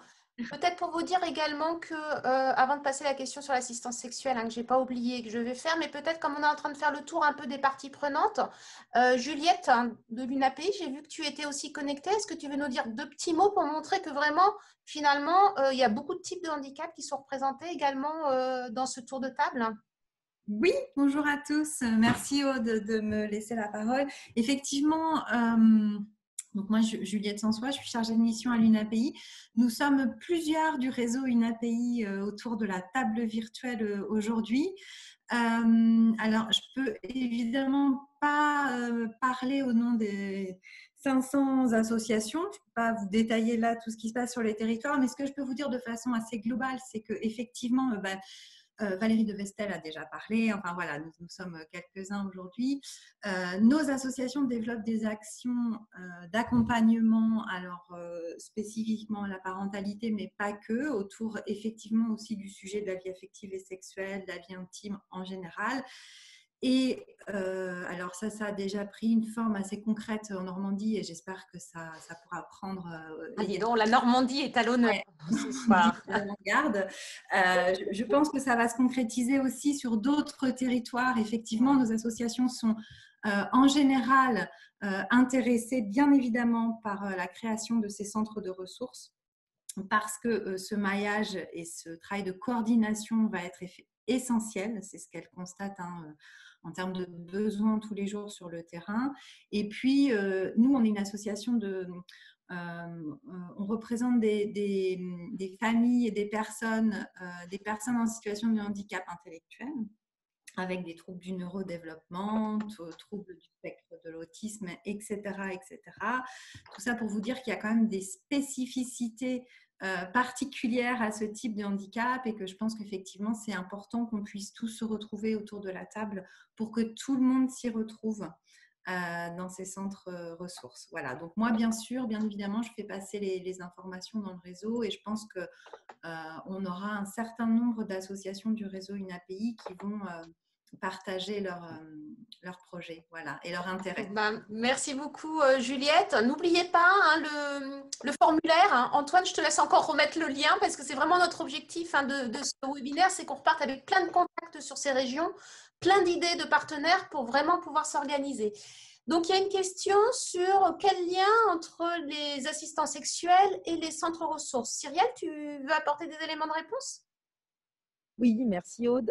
Donc, à ce stade, pour l'instant, il n'y a pas, puisque les centres ressources vont repérer les offres de territoire et que tant qu'on n'a pas de, tant qu'on n'a pas de positionnement et on est en train de, tu n'es pas sans le savoir, n'est-ce pas Olivier, qu'on est en train d'interroger le CCNE à ce sujet-là, tant qu'il n'y a pas d'offre officielle, entre guillemets, s'il y en a une un jour, la relation, en fait, on ne fait que repérer ce qui existe et ce qui est légal sur le territoire.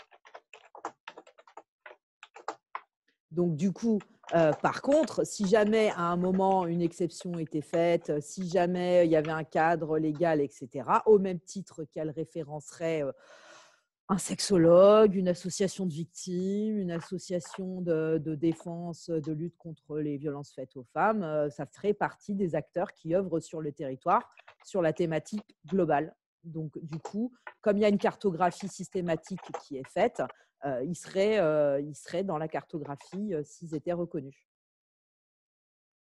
Merci beaucoup, Cyrielle.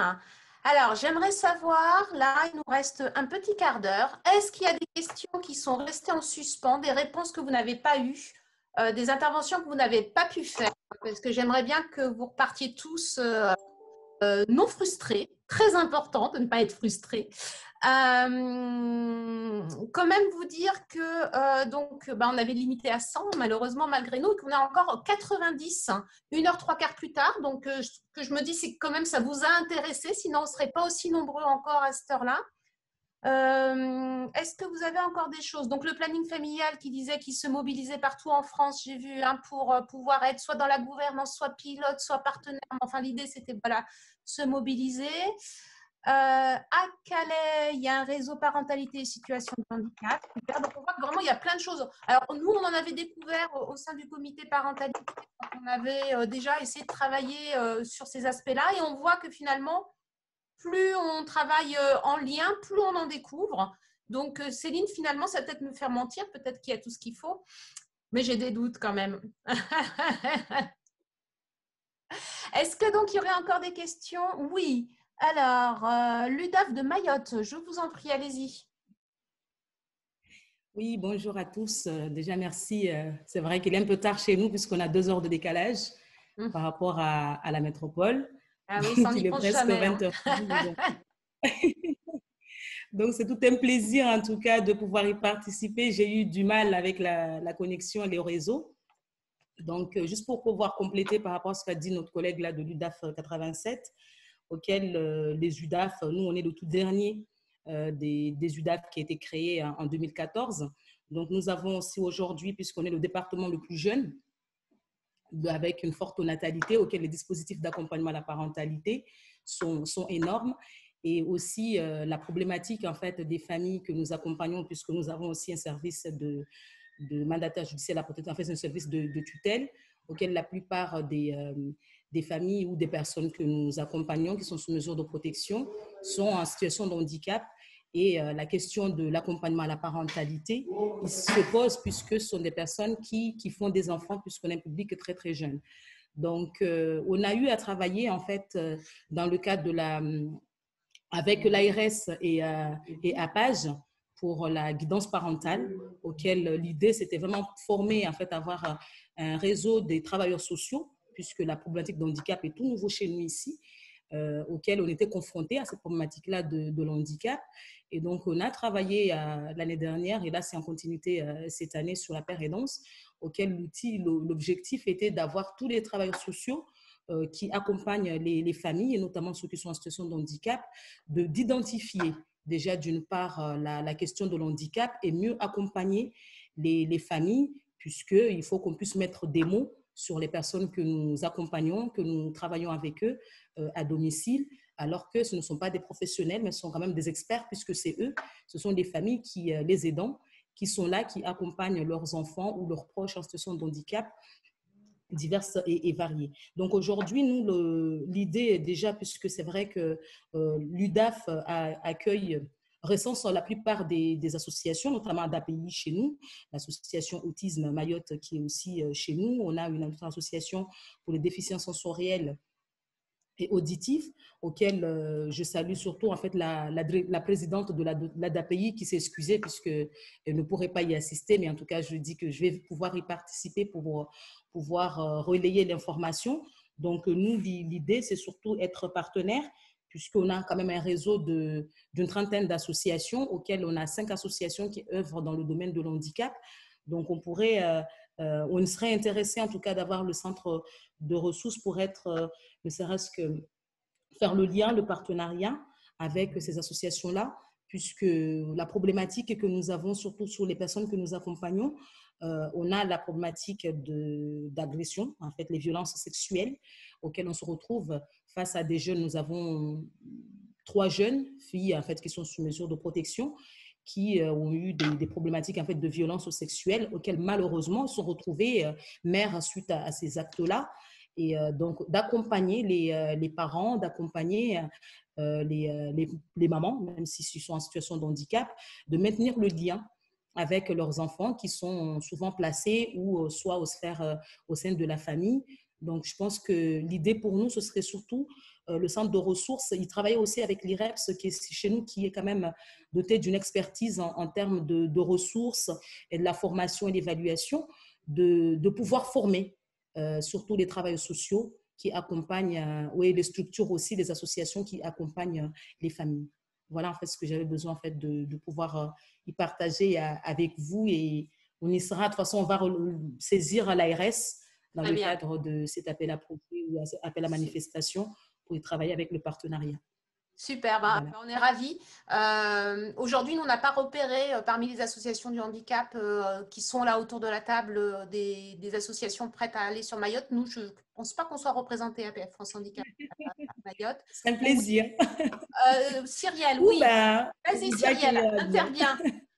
La Croix-Rouge va vous répondre.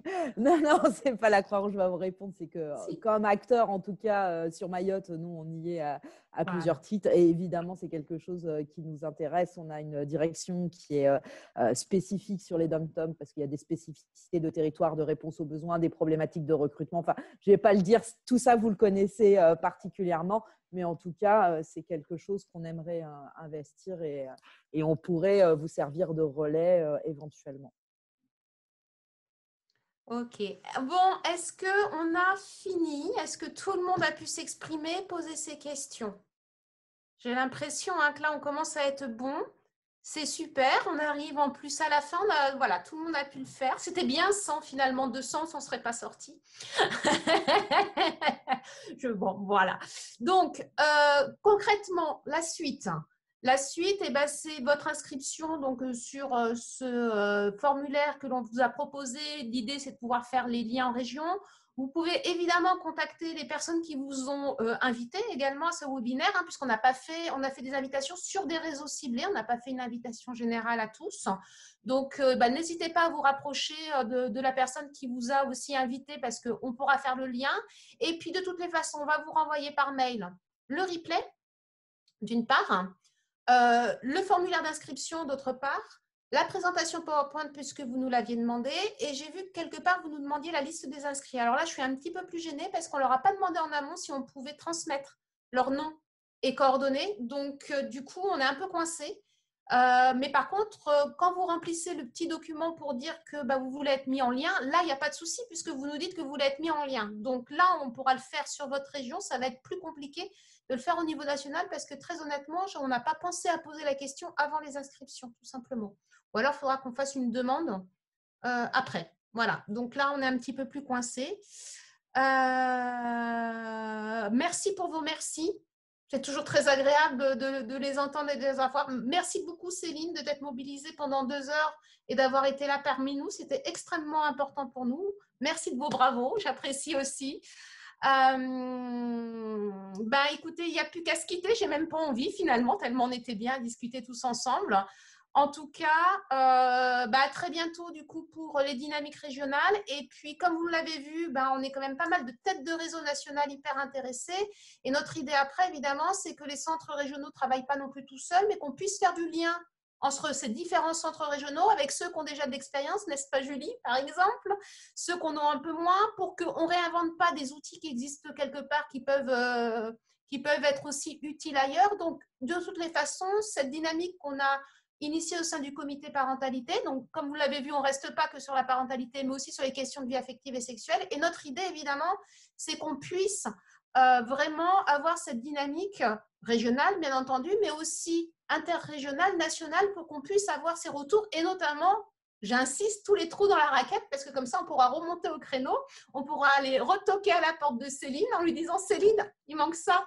Céline, regarde, il manque ça. » Et la preuve, c'est les centres ressources qui nous le disent. Donc, on a vraiment, je pense, tout un travail également après de coordination, de valorisation de ces centres. En tout cas, sachez que voilà, toutes les têtes de réseau sont vraiment très fortement mobilisées. Un grand merci et puis à très bientôt. Au revoir à tous. Merci, bonsoir. Au revoir. Au revoir, à bientôt. Au revoir.